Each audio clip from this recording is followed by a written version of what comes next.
Un débat sans concession ni précaution de langage entre deux visions diamétralement opposées. C'est ce qu'on vous propose aujourd'hui dans Discussion entre adultes. Je vais tenter aujourd'hui d'établir un pont entre deux visions antagonistes. Je dirais à première vue entre le réalisme politique et le libéralisme. À titre personnel, je suis un peu partagé entre les deux à travers ce support, l'angle et fidèle à ses lignes éditoriales résolument anti-injustice, j'ai tendance à défendre la cause palestinienne.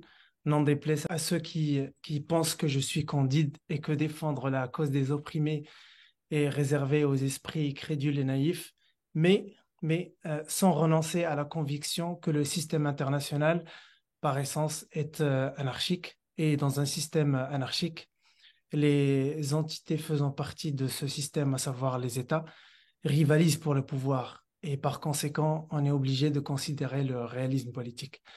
Je précise qu'on est ici dans le dessein d'éviter toute répétition superflue, que cet échange se veut complémentaire au premier débat sur la normalisation qu'on a eu avec Rachid Achachi et Youssef Indy. Le but étant de gagner en précision, toujours fidèle à cette promesse qui est de favoriser l'émergence d'une intelligence collective. Place donc au débat. C'est un plaisir d'engager à nouveau la conversation avec Sadia El-Wellous, activiste militante, membre du Front pour la défense de la cause palestinienne. Sadia, bienvenue à toi. Je vous Merci, entends. merci, bonjour à tous. Ravi d'accueillir parmi nous pour la première fois Monsieur Jacob Cohen, intellectuel écrivain franco-marocain, connu pour ses positions critiques à l'égard d'Israël et du sionisme. Monsieur Cohen, bienvenue à vous. Bonsoir, merci pour l'invitation. Bonsoir à tous. Je suis ravi d'introduire Pierre Conessa, spécialiste français en Bonjour. géopolitique, reconnu pour ses analyses critiques sur le salafisme et la politique de contre-radicalisation. Bienvenue à vous, Monsieur Conessa. Merci de l'invitation. Et dans la perspective de pimenter la conversation, Rachid Achachi, qui nous fait le plaisir d'être avec nous malgré un emploi du temps surbooké. Rachid qui était clair, très clair au lendemain de la normalisation en déclarant qu'il ne faut pas mélanger le champ de la morale avec celui de la réelle politique et qui défend donc, et je parle sous son contrôle, le réalisme de l'État marocain. Rachid. Merci pour l'invitation, avec grand plaisir, comme d'habitude. Rassurez-vous, je ne vais pas vous interroger sur les attentats du 7 octobre, à savoir si vous condamnez ou pas l'attaque du Hamas. Je ne vais pas remettre en cause votre humanité. Par contre, comment vous évaluez le coût politique du Hamas suite à cette opération de Tofal al-Aqsa, réussie ou pas? Sur le coup, c'est une réussite, comment dire, tactique, euh, stratégique, d'un mouvement de libération qui lutte pour sa libération, qui a porté un coup assez dur, même si des éléments peuvent conduire à une forme de complicité ou de complaisance de l'État profond israélien vis-à-vis de cette attaque. Bon, maintenant, évidemment, quand on fait un coup comme ça, euh, est-ce qu'il avait prévu la suite? Qu'est-ce que ça va donner? Comme on dit, on juge l'arbre à ses fruits. Euh, bon, peut-être que c'est à la fin qu'on dira, enfin à la fin, s'il y a une fin, mais disons, à un moment donné, on se dit, euh, qu'est-ce euh, qu'est-ce que le Hamas a pu obtenir de ce coup. Je ne crois pas qu'il ait tout prévu. C'est-à-dire, est-ce qu'il aurait pu prévoir, par exemple, une implication ou non du Hezbollah, une implication ou non des mouvements qui luttent en Irak, le Yémen, par exemple. Est-ce que, par exemple, il aurait prévu, à mon avis, une certaine complaisance du régime égyptien qui conduira peut-être à accepter, enfin, en mettant un peu comment dire, un peu de propagande, à accepter que quelques centaines de milliers de Gazaouis donc se soumettre au plan israélien d'évacuer. Donc en fait, il y a plusieurs éléments, à mon avis, que le Hamas, même, enfin, je veux dire, il n'est pas devin, il ne peut pas prévoir des actions euh, qui, comment dire, qui échappent, qui lui échappent. parce que, par définition, ce sont des actions qui vont dépendre du régime égyptien, de l'appui américain, par exemple au Conseil de sécurité, du Hezbollah, etc. Donc, pour moi, voilà, pour résumer, c'est un coup qui a ébranlé, en tout cas, le système israélien, mais dont les conséquences seront visibles à court, moyen et long terme. Non, je crois que l'analyse de monsieur est assez juste. Pensez que, c'est-à-dire l'attaque collective, si vous voulez, sur la partie sud d'Israël, etc., avec des massacres, etc., peut penser que ce système a été analysé, jugé, évalué en fonction des conséquences que ça pourrait avoir, laisse toujours penser qu'il y a un plan secret. Bon, pour avoir été longtemps dans les affaires publiques, je peux vous dire que très souvent, il n'y a pas de plan secret. Et a fortiori, quand on est dans une guerre du faible au fort, c'est-à-dire l'acte terroriste par nature n'est pas un ennemi. L'acte terroriste est un mode d'action. Et c'est le mode d'action du faible au fort. Bon. Évidemment, depuis que George Bush et le 11 septembre, maintenant on qualifie de terroriste n'importe quoi, n'importe comment, etc. Il suffit de déclarer la guerre globale contre le terrorisme. Il y avait un Américain qui avait dit déclarer la guerre globale avec le terrorisme, c'est comme si pendant la Seconde Guerre mondiale, on avait décidé de ne faire que la guerre contre les sous-marins. Donc c'était une bêtise stratégique à laquelle comment dire, se sont accompagnés les Occidentaux. Et donc, encore une fois, l'attaque du Hamas, si vous voulez, moi, je l'ai souvent rapproché du début de la guerre d'indépendance en Algérie parce que les massacres qui s'étaient passés en 54 dans la région de Constantine, Kolo, etc., étaient exactement dénoncés de la même manière. C'est-à-dire, ce sont des actes terroristes, on ne peut pas discuter avec des terroristes, on ne discutera pas avec des terroristes, mais il faut les exterminer. Bon, c'est la position de Netanyahou. Et vous aviez aussi dans la communauté pied noir à laquelle j'ai parti des radicaux qui disaient mais non, vous savez, les armes, ça ne comprend que la force. Hein, vous connaissez cette thématique. Là, on a deux extrémistes face à face. Netanyahou étant la partie émergée, si vous voulez, d'un mouvement de fond, notamment religieux, qui continue à porter sur la Cisjordanie des colonies sauvages avec des routes protégées par l'armée, etc. Donc, il a joué la carte de la disparition de l'État palestinien. Et comment ça explose? Pourquoi ça explose? Donc voilà, moi, mon sentiment, c'est qu'on a deux radicalismes face à face et que si on ne les condamne pas tous les deux, on ne trouvera jamais les modalités de la paix. Alors, moi, j'aborderai cette question en fait rapidement à travers enfin, deux positions. Il y a ce qu'on entend maintenant avant et après le 7 octobre. Ce qu'il faut savoir, c'est qu'il y a un avant. Cette action en fait menée par le mouvement Hamas, la branche armée du mouvement Hamas, il y a eu un avant. Il faut rappeler que le Hamas n'existe que depuis 1987. C'est un mouvement récent qui est issu et qui est né d'une situation d'injustice. Le mouvement Hamas n'est né qu'après avoir attendu tout ce que la communauté internationale avait promis de faire, avait mis tout en place pour soi-disant montrer au monde que cette solution pouvait un jour cette solution pouvait être trouvée via des résolutions qui n'ont jamais été bien sûr respectées. D'ailleurs, pour l'occasion, aujourd'hui, nous rappelons qu'il y a eu la résolution 194 aujourd'hui et que les réfugiés ne sont toujours pas revenus alors que l'ONU déclarait clairement que ces réfugiés devaient rentrer.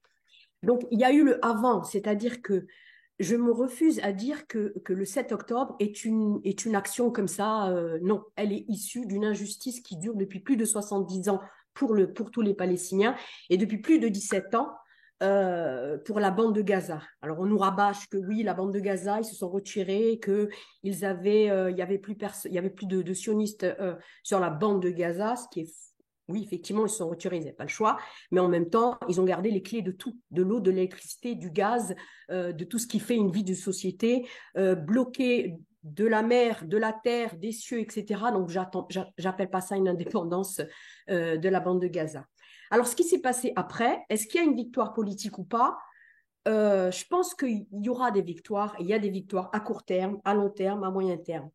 La première, c'est que politiquement, ça relance le sujet. C'est-à-dire que beaucoup de gens se sont réveillés en disant mais qu'est-ce qui se passe dans cette région? Pourquoi cette attaque? Qu'est-ce qui s'est passé? Ce qui fait qu'il y a beaucoup de personnes dans le monde qui se sont un peu interrogées sur qu'est-ce qui se passe et donc qui ont un peu déterré toute cette histoire et déterré toute la cause palestinienne.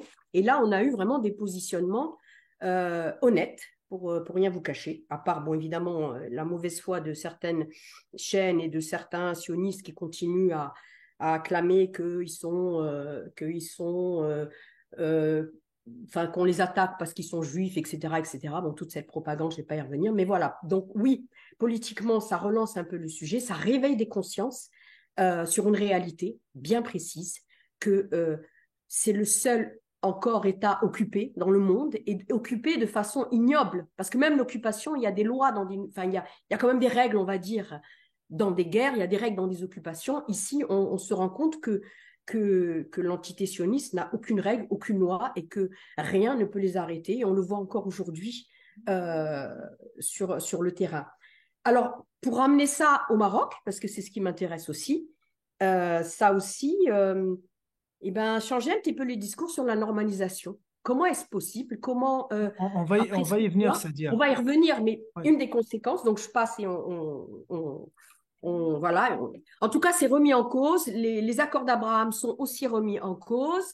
On voit aussi à quel point la propagande sioniste est mise en avant et on voit à quel point ils ne reculent devant rien, devant plein de mensonges pour arriver à leur fin et pour faire tourner un peu la, la position sur cette question. Et surtout aussi, ce qui a pu démontrer le 7 octobre, c'est les complicités, parce que j'appelle ça des complicités, des dirigeants arabes sur cette question, le silence assourdissant de certaines nations sur ce qui se passe en ce moment à Gaza. Et puis, ce qui a aussi été relancé après le 7, c'est toute la question du boycott, qui pour nous est une arme absolument importante et pacifique, mais importante dans ce conflit. Très bien. Rachid, le coup politique du Hamas réussit ou pas? Il n'y a Bah que ce écoutez, qui vient de trancher là, pour le coup. non, mais ce qui est apparent à première vue, c'est qu'il s'agit tout au plus d'une victoire médiatique et digitale. Parce qu'effectivement, tout le monde en parle, sur Twitter, les réseaux, dans les médias, en boucle, à tel point qu'on a même oublié l'Ukraine, tant qui était érigée en figure de martyr du monde occidental, même si les mêmes magouilles se passent là-bas, puisque c'est les mêmes gens globalement qui sont derrière. Et en plus, je me méfie beaucoup des élans émotionnels sur le digital. Ça finit toujours par s'estomper au bout de 2, 3 mois. L'effet de la dictature du quotidien fait qu'on finit par oublier la plus belle des causes, quelle qu'elle soit. Mais sur le plan stratégique, je pars du constat que c'est une défaite totale. Tout simplement parce que ce qu'évoquait Jacob Cohen tout à l'heure, le fait que le Hamas ne pouvait pas anticiper toutes les variables qui lui échappent, notamment la question de la position de l'Égypte, du Hezbollah, de l'Iran, etc., eh bien, on ne se lance pas dans un aventurisme comme ça au nom du bilan stratégique quand on ne maîtrise pas un minima les variables qu'il faut incorporer dans son équation. Donc, il s'agit davantage d'un aventurisme que d'une stratégie de longue durée réfléchie avec des scénarios que l'on déduit, des plans A, des plans B, des plans C. Et je pense que les 20 000 Palestiniens morts seront d'accord avec moi que sur le plan stratégique, quand même, c'est une catastrophe.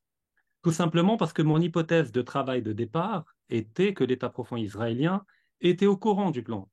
Ce qu'évoquait également connaissait tout à l'heure, c'est qu'il n'y a pas de plan.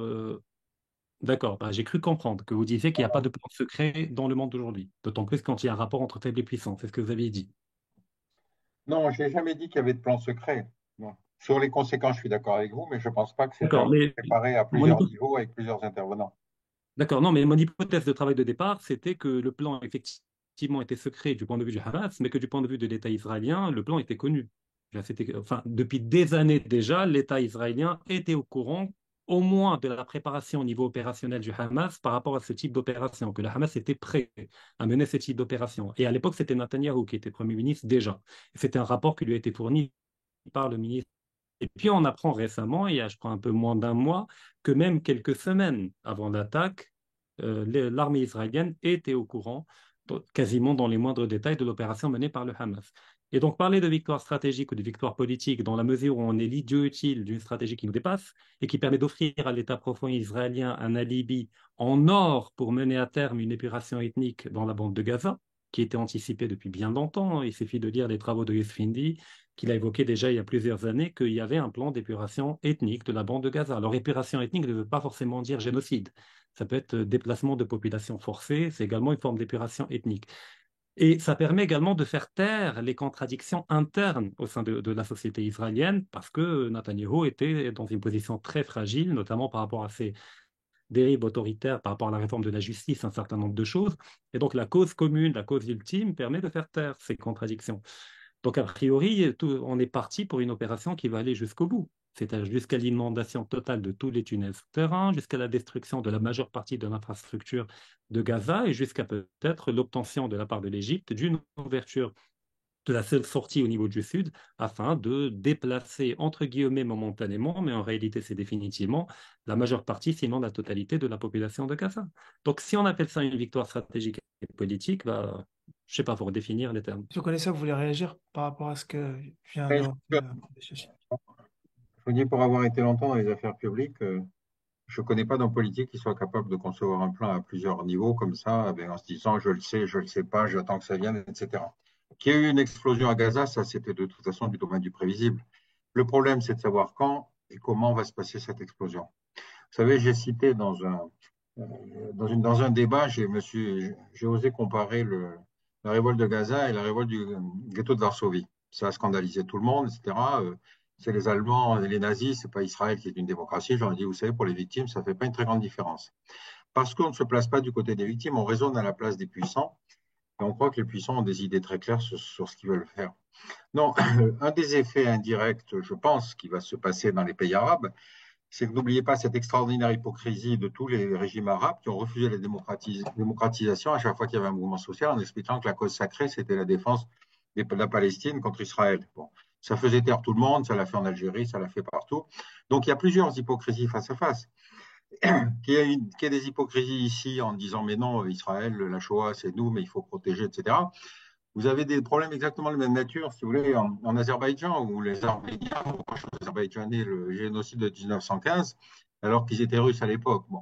Donc, vous voyez, cet argumentaire de la victimisation est un argumentaire auquel, en Occident, on est toujours très, très ouvert, encore une fois, à cause de nos responsabilités propres.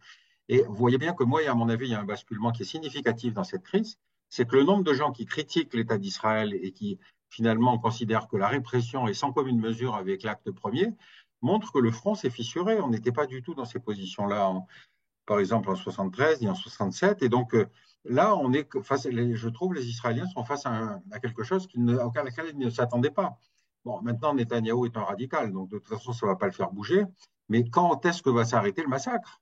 Donc vous avez des voix de gens qui ne veulent pas prendre position, mais qui disent qu'il n'y a pas de raison qu'il y ait un massacre de cette ampleur. Voilà, donc effectivement, je n'ai malheureusement pas de perspective très optimiste. Vous dites que le franc s'est fissuré, pourtant il y a une propagande sioniste qui est en marche. Elon Musk vient de courber les chines. Dans les discours publics, on fait allusion à la théorie obsolète de think tank, alors qu'aujourd'hui, on peut se poser la question de comment on peut considérer l'islam comme un adversaire global, alors qu'on a l'Irak et la Syrie qui s'opposent, le Maroc et l'Algérie, etc., etc. Il y a également une information qui vient de tomber mercredi dernier, selon laquelle la Chambre des représentants aux États-Unis a voté une loi associant anti-sionisme anti-sémitisme. Il y a une propagande israélienne très efficace qui est en marche. Et par pure paresse intellectuelle, j'ai envie de vous poser la question de savoir en quoi cette guerre, finalement, fragilise la propagande, ou plutôt le sionisme, de manière générale. Non, mais attendez, il y a plusieurs assimilations contre lesquelles je me bats depuis un certain temps. Rappelez-vous cette affaire de Pascal Boniface qui avait critiqué Israël. Il avait immédiatement été accusé d'antisémitisme. Vous êtes toujours blacklisté par certains médias français? Oui, je suis interdit de séjour à France Inter, France Culture, Le Monde aussi, puis encore quelques autres chaînes, Beurre FM. Certains vous traitent d'antisémite. Sur quelle base ils se fondent pour formuler ce genre d'allégation? Aucune base factuelle. Aucune déclaration, il n'y a aucune preuve.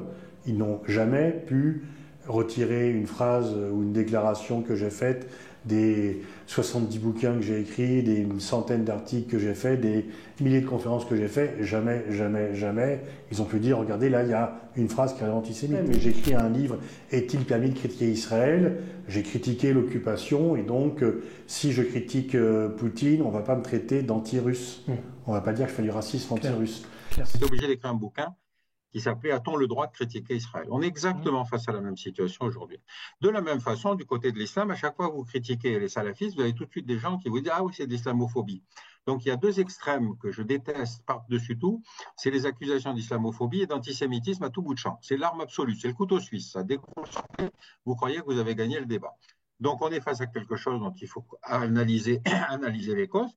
Et contrairement à à vous, je pense qu'au contraire, il y a des manifestations de distanciation à l'égard d'Israël qui étaient inimaginables il y a quelques années. D'abord, je vous signale que l'AIPAC n'est pas du tout sur la ligne de Netanyahou, le lobby juif aux États-Unis. D'autre part, que dans des universités américaines, vous avez eu des manifestations pro-palestiniennes, que vous avez eu des prises de position de gens. Broman, par exemple, qui pourtant est juif, patron de MSF, dit mais le comportement d'Israël à Gaza est inadmissible. Donc on n'est plus. Mais ces personnes-là n'ont pas le pouvoir. De toute façon, qu'est-ce que vous voulez que le pouvoir? Le pouvoir ne va pas faire une guerre. On ne va pas se mêler d'un conflit dans lequel on n'est pas. Qu'ensuite, il y ait des dénonciations publiques, que l'ONU s'avère à voter des résolutions. Vous voyez bien que les Américains sont obligés de s'opposer à une motion demandant un cessez-le-feu. Ça veut dire qu'il y a un renversement de front qui est assez significatif. Maintenant, jusqu'où voulez-vous aller? Personne ne va faire la guerre à Israël, ne vous étonnez pas de ça. Hein. Par contre, si les États arabes commençaient à vraiment s'occuper des Palestiniens, vous savez que l'Arabie saoudite a accueilli en tout 300 000 Palestiniens. Là, vous avez de l'argent et de la place, et ce n'est pas le pays qui a fait le plus gros effort pour accueillir les Palestiniens. Donc, il y a de l'hypocrisie partout. Et chacun se profite de cette crise avec un espèce de cynisme qui me fascine autant du côté de Netanyahou que du côté des pays du Golfe, si vous voulez, qui vont faire de la dénonciation. Vous savez que l'Arabie saoudite a une fois voulu faire la guerre à Israël, c'est en 67, ils ont envoyé une brigade, elle est arrivée trop tard, la guerre était finie. Donc le seul pays arabe qui n'a jamais fait la guerre à Israël, c'est l'Arabie saoudite. Toutes ces hypocrisies sont absolument fascinantes, quoi.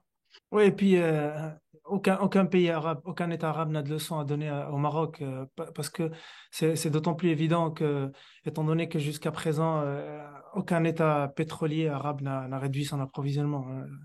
Bon, je ferme la parenthèse. Rachid. Oui, alors écoute, moi je pars de l'idée qu'il faut acter le fait qu'Israël n'a plus besoin de la propagande. Je veux dire que globalement, la propagande et la rhétorique israélienne étaient calquées sur un ensemble d'éléments de langage propres à la dimension occidentale. C'est-à-dire, nous sommes l'avant-garde du monde occidental, nous sommes le bouclier de la démocratie, nous sommes entourés de barbares et en fait, on combat pour le monde occidental. Ça a été la rhétorique israélienne pendant des années, du moins au niveau des médias occidentaux.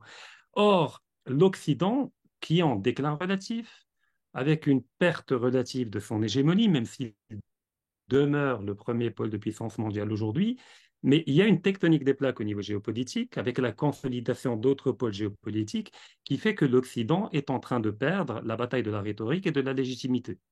On l'a vu avec la défaite militaire otano-kievienne en Ukraine, face à la Russie, c'est une défaite, on peut la colorier comme on veut, mais l'OTAN n'a pas pu atteindre les objectifs escomptés et sa rhétorique a atteint ses limites. Il y a eu le Covid, on ne va pas y revenir pour ne pas striker ta chaîne, mais on a vu également comment les gens ont perdu confiance dans un certain nombre d'institutions par rapport à la manière avec laquelle elle a été gérée.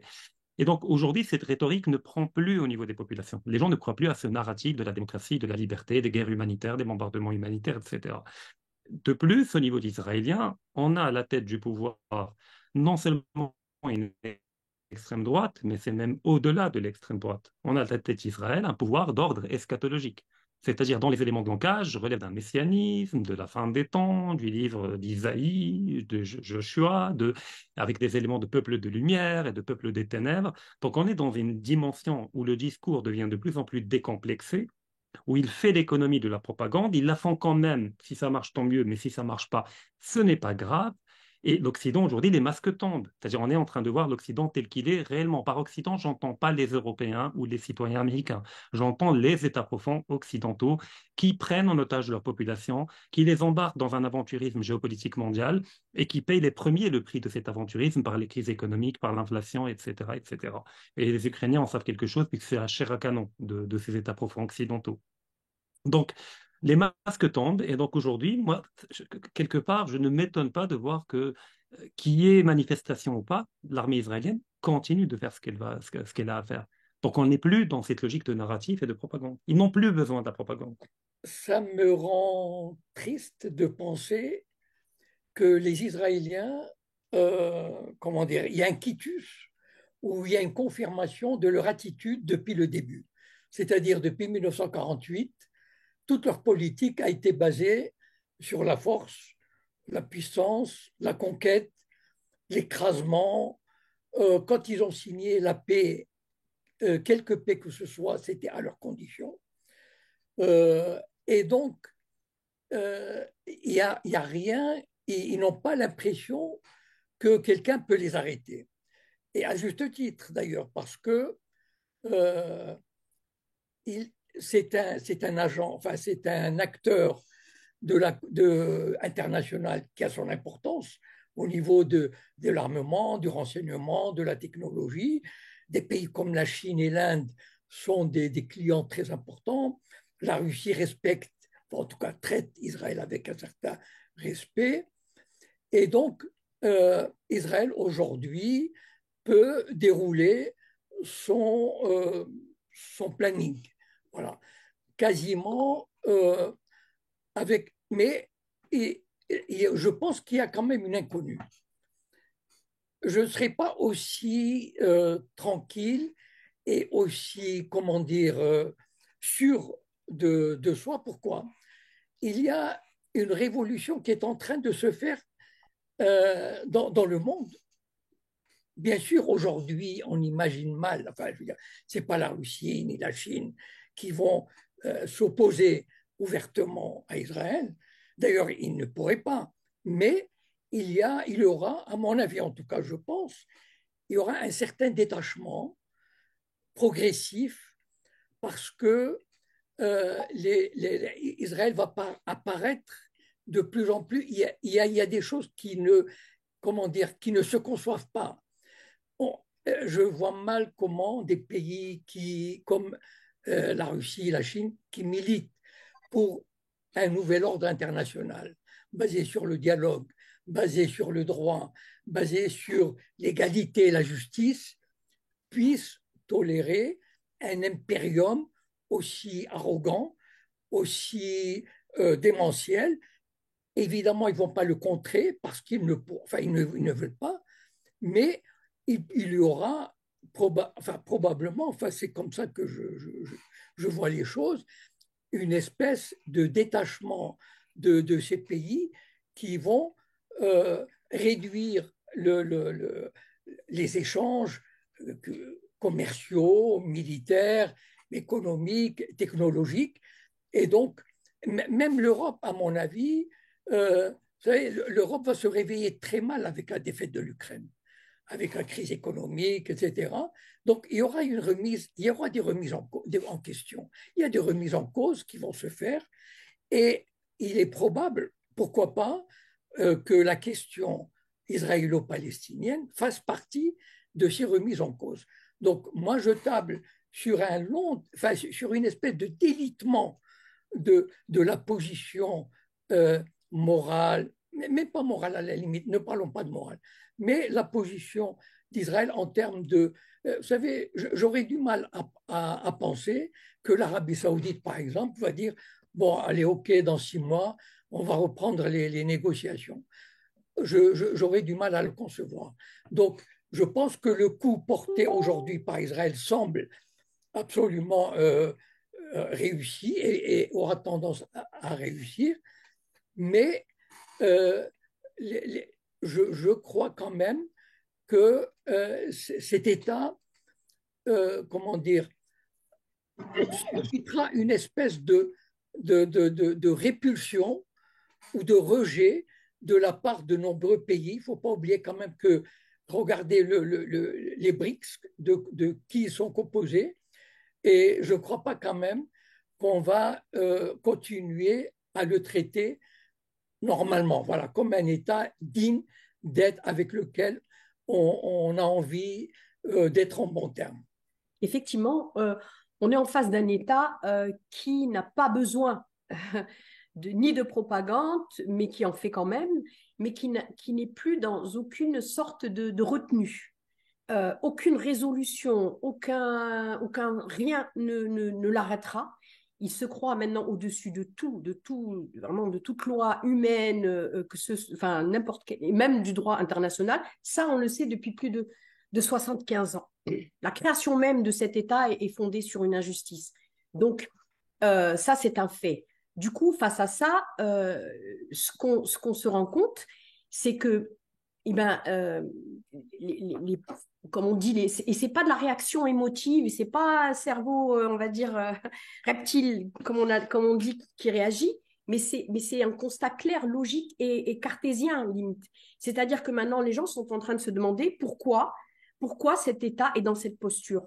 Qu'est-ce qui lui donne le droit d'être aussi arrogant, aussi au-dessus des lois, etc., et de bafouer toutes les règles. Et il ne faut pas croire que c'est vrai que c'est peut-être digital, mais ce n'est pas que digital, parce que les gens se mobilisent dans la rue. Alors après, il y a évidemment la façon de faire pression sur ceux qui soutiennent cet État. La façon de faire pression, elle se fait sentir, notamment dans les pays occidentaux, qui sont, on va dire, un peu plus démocratiques que nos pays à nous, mais la pression se fait, surtout que maintenant, par exemple aux États-Unis, on se rend compte que ces guerres ruinent le pays en interne et que ça crée vraiment de gros problèmes en interne. Du coup, les gens réagissent aussi par rapport à ça. Ils en ont marre de payer des guerres où, un, les soldats reviennent dans des caisses, et de deux, on leur pompe vraiment leur niveau de vie.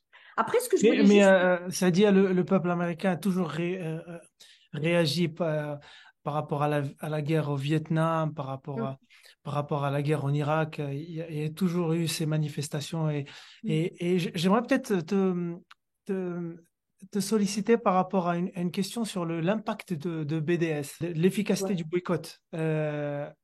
Je vais me faire l'avocat du diable. Il y a Starbucks et par exemple H&M qui viennent d'annoncer leur intention de quitter le Maroc, par exemple. Ils ont démenti. Mais ils ont démenti par la suite. Mais Ils n'ont pas que démenti, ils ont démenti sur certaines villes de ne pas partir tout de suite, quoi. Ça a impacté en De quelque partir. sorte leur chiffre d'affaires. Au Maroc, aujourd'hui, par exemple, l'impact du boycott, je veux dire, ce sont des emplois détruits à l'échelle nationale. Ce sont des gens qui vont se retrouver au chômage. Et je veux dire, et il est où l'impact positif pour la cause? Bah, écoute, je sais pas. La campagne BDS, comme vous le savez, elle date depuis 2005 à l'appel de la société civile palestinienne elle-même. Juste rappeler que c'est une arme pacifique et une arme efficace. Je vais pas détailler, mais on a des exemples concrets de sociétés qui ont soit reculé sur l'investissement dans les territoires occupés, soit carrément tombé en faillite.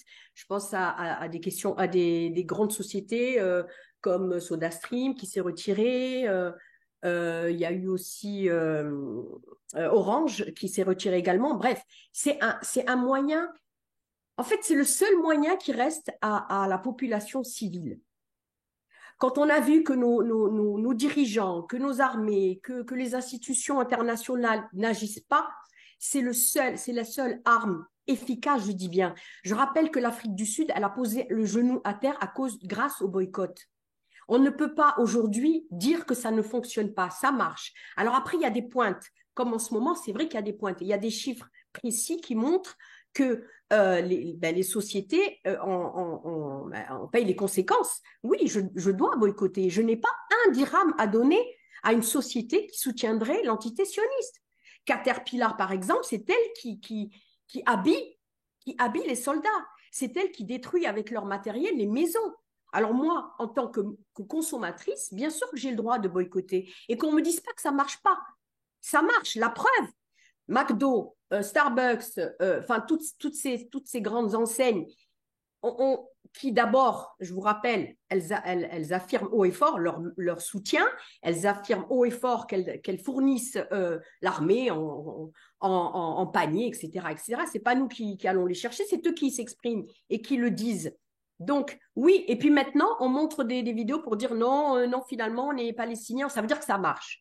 Donc, après, l'histoire des gens qui pourraient perdre leur emploi, etc., effectivement, c'est aussi, j'allais dire un dégât collatéral, mais c'est aussi effectivement un risque. Moi, je connais des gens qui travaillent à McDo qui ont démissionné, qui ont montré une position et qui sont partis ailleurs parce qu'il n'y a pas que McDo, il y a plein de restaurants 10 fois mieux d'ailleurs que ce truc-là.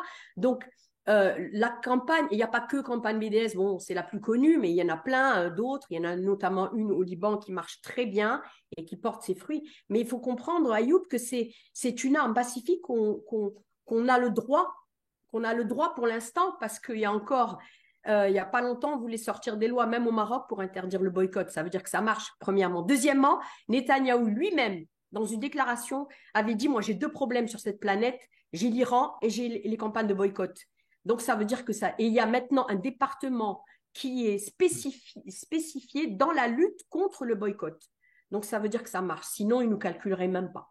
C'était pour répondre à la question directement, mais juste par rapport à ce qui se passe à Gaza, je voulais dire, nous, on se met dans la tête, surtout, dans la position de ce que fait Israël, mais qu'on se mette 2 minutes dans la tête d'un Palestinien, quel qu'il soit, depuis 75 ans, sa lutte est légitime. Et qu'on dise que c'est peut-être un peu aventurier d'avoir ce genre d'action, de réaction à une.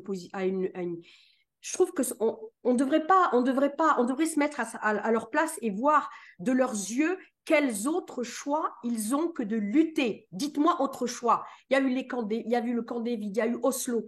Quel autre choix?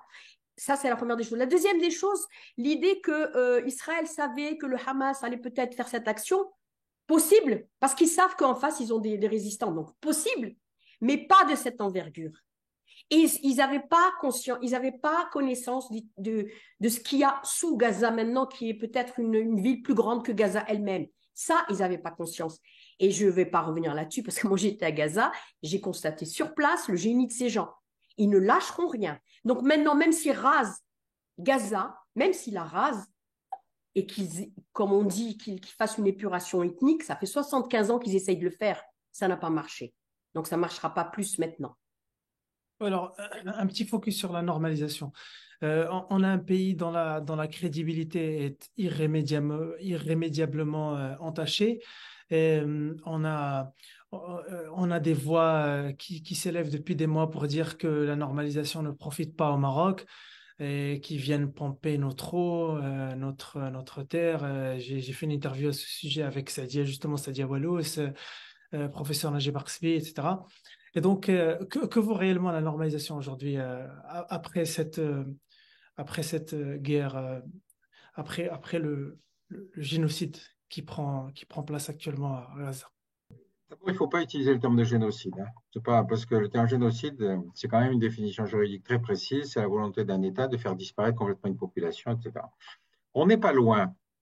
Mais je veux dire, surqualifier un événement ne permet pas de le comprendre. Moi, j'utilise souvent une comparaison pour essayer de faire comprendre aux Français ce que c'est. C'est de dire que le territoire de Gaza, c'est à peu près le territoire de Belfort en France. Sur le territoire de Belfort, il y a 350 000 personnes. À Gaza, il y a 2 millions de personnes. Bon, immédiatement, la chose frappe. Parce que si vous dites 400 bombardements aériens, comme ça s'est fait dans les 2 derniers jours sur un territoire comme le territoire de Belfort, les gens comprennent tout à coup ce que c'est que de vivre à Gaza. Mais encore une fois, parce qu'on est obligé d'avoir des comparaisons qui soient compréhensibles, si vous voulez, et qui soient perceptibles. Moi, je trouve que, si vous voulez, bon, d'abord, les démocraties, effectivement, ont une certaine manière de donner des droits de l'homme et considérer qu'Israël est la tête avancée du camp démocratique. Vous savez, les deux grandes démocraties de la fin du 19e, début du 20e, qui étaient la France et la Grande-Bretagne, étaient les deux grandes puissances coloniales de la planète. Les États-Unis étaient racistes et ségrégationnistes.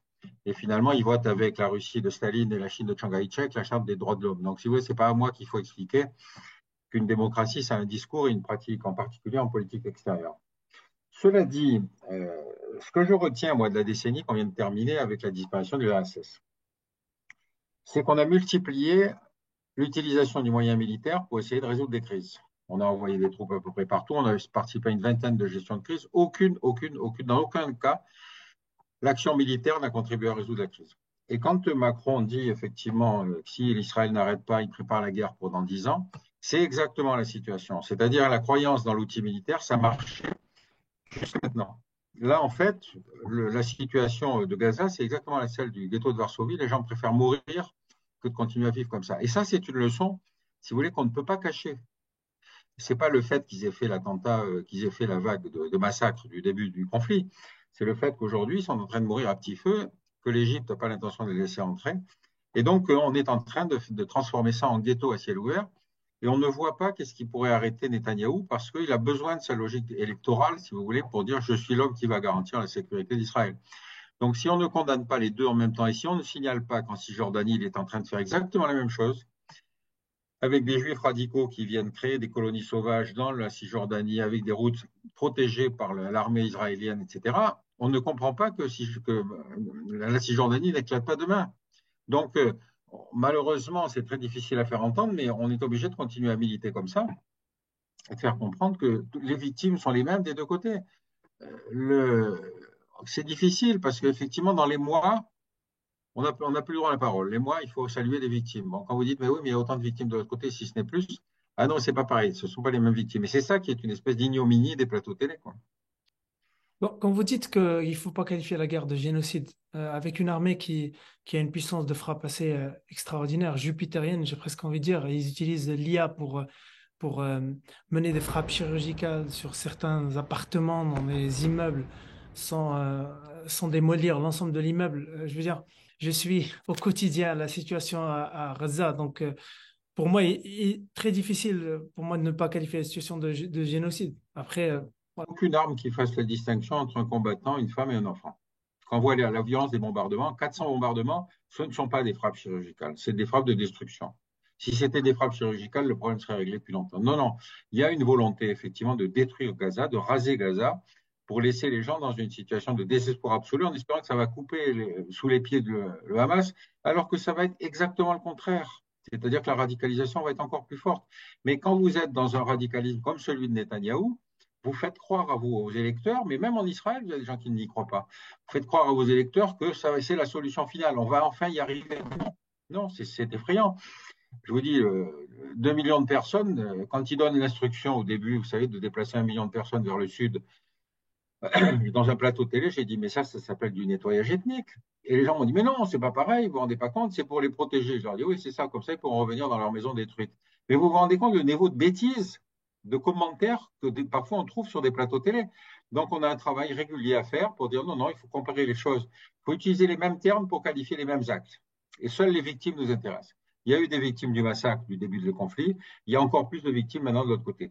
Mais si on ne dénonce pas, et moi je considère que justement, on a des manifestations dans des endroits incroyables, dans les universités américaines. Vous vous rendez compte qu'il y a eu des manifestations pro-palestiniennes. Bon, eh bien, écoutez, ça veut dire qu'il y a quelque chose qui a changé. Et cette guerre ne va pas contribuer à rétablir le prestige de l'armée israélienne. M. Cohen. Oui, je crois qu'il faut revenir à quelques fondamentaux en lien avec la normalisation et en lien avec l'avenir de cet État dans la région. Bon, moi je connais un peu le sionisme de l'intérieur. Bon, j'ai été membre d'un mouvement de jeunesse, je suis allé une dizaine de fois en Israël, j'ai toute ma famille, je connais leur état d'esprit, j'ai étudié le sionisme, etc. Et on oublie. Il est bon de rappeler, mettons, deux ou trois principes fondamentaux du sionisme. Il y a d'abord le sionisme, dans l'ADN, il y a un mépris absolu de l'arabe. Je crois que si on ne tient pas compte de ça, ou les gens qui minimisent ou qui font semblant d'ignorer, ils passent à côté de quelque chose de fondamental. Le sioniste, il méprise tellement l'arabe, il méprise ce qui est arabe, que quand les juifs marocains sont arrivés en Israël dans les années 50, ils les ont tellement méprisés parce qu'ils les ressemblaient aux arabes qu'ils les ont appelés Marocco Sakin. Ça veut dire Marocco, skin, le couteau. Ils les ont assimilés aux terroristes, enfin voilà, aux communistes avec le couteau entre les dents. Et j'en sais quelque chose, il a fallu 30 années aux Marocains, aux Juifs marocains, pour rétablir un petit peu la situation. La plus haute autorité spirituelle israélienne, et vous tapez Google et vous tapez le Rav Ovadia Yosef, dans ses cours diffusés en circuit fermé à la télévision dans plusieurs pays, il n'avait de cesse de comparer les Arabes à des animaux, à des serpents venimeux, des cafards, etc. etc. Et je vous assure, moi, je suis, comment dire, sidéré. Il y a des intellectuels arabes qui pensent que on peut s'entendre avec eux. Ils voient des sionistes, des Israéliens, ils se disent, ah ben c'est des mecs, ils peuvent être sympas, mais ils sont profondément, on peut pas, enfin je veux dire, il me faudrait 1 heure pour développer tout ça. Bon, donc déjà, le racisme, ils ne peuvent pas imaginer, les sionistes ne peuvent pas imaginer vivre dans une société, comment dire, ouverte, égalitaire, juste, avec des compatriotes arabes. Regardez ce qu'ils font aux Arabes israéliens. Bon, je ferme la parenthèse. Deuxièmement, c'est une idéologie qui a été basée sur l'usage de la force, de la puissance et de la conquête. Dès que les sionistes sont arrivés en Israël, en Palestine à l'époque, leur objectif était, comment dire, la guerre absolue contre Israël. Ils ont même assassiné des Juifs parce qu'ils sont, en 1924 par exemple, enfin, bon, je ne vais pas rentrer dans les détails, ils utilisaient des méthodes mafieuses contre les Juifs pour les empêcher. Et Israël est le seul pays au monde, qui a 2 systèmes scolaires séparés de la crèche Cobac, un juif et un arabe, complètement hermétique. Comment dire, c'est une société. Il faut aller en Israël. Vous savez, il y a 25% d'Arabes. J'avais écrit un article en 2004, ma dernière visite en Israël. Comment je l'ai intitulé? L'invisibilité des Arabes israéliens. Vous avez l'impression, en France, on a 10% d'immigrés, mais on les voit. Ils sont, qu'on le veuille ou non, ils sont là. Enfin bon, en Israël, il y a 25% d'Arabes, ils sont invisibilisés. Donc, c'est un pays qui se construit de cette façon-là. Et croire qu'on peut avoir des relations normales, par exemple, économiques, militaires, qu'on peut lui faire confiance, c'est complètement ahurissant. Voilà. Vous savez, l'Égypte, les Égyptiens, ils ont signé la paix, mais c'est une paix glaciale depuis 40 ans. Ils savent à qui ils ont affaire. Ça veut dire que, OK, on fait le strict minimum, mais je regrette cette expression que je vais utiliser, ils ne font pas la danse du ventre devant les sionistes. Voilà, OK, on a signé la paix, d'accord, on a été obligé pour ces circonstances qui signent guerre, etc., mais on trace les limites. Et donc, je voudrais juste souligner, voilà, rappeler ces faits à propos du sionisme pour dire que, quoi qu'il arrive, cette idéologie n'a pas sa place et n'aura jamais sa place au Moyen-Orient. Voilà. Alors, il y a plusieurs éléments avant d'aboutir à la question de la normalisation et du bilan. La première, c'est la question de l'alternative ou du comment. On a une crise en Palestine, en la Cisjordanie, la bande de Gaza, puis on a beaucoup de gens de bonne volonté qui parlent d'une solution à 2 États comme étant l'unique solution, en tout cas la plus viable. Or, c'est une solution qui est factuellement impossible pour différentes raisons. La première, c'est ce que vient d'évoquer Jacob Cohen, qui est d'ordre anthropologique, tribaliste, ethno-racial, etc.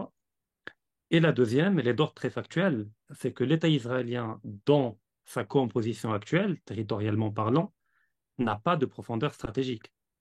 C'est-à-dire que c'est un État qui, dans une situation de guerre totale, n'est pas viable. Pour définir rapidement une définition parmi tant d'autres de la profondeur stratégique, c'est la distance qui sépare la ligne de front du cœur économique, démographique de l'État, c'est-à-dire de sa capacité productive et capitalistique. Eh bien, Israël n'a pas de profondeur stratégique. Donc, elle a un besoin vital et structurel d'étendre davantage son territoire. Le deuxième facteur, c'est la multiplicité des fronts. Il y a le front au sud Liban avec le Hezbollah, il y a le front au niveau du Golan qui est gelé mais qui potentiellement peut être réactivé face à l'État syrien.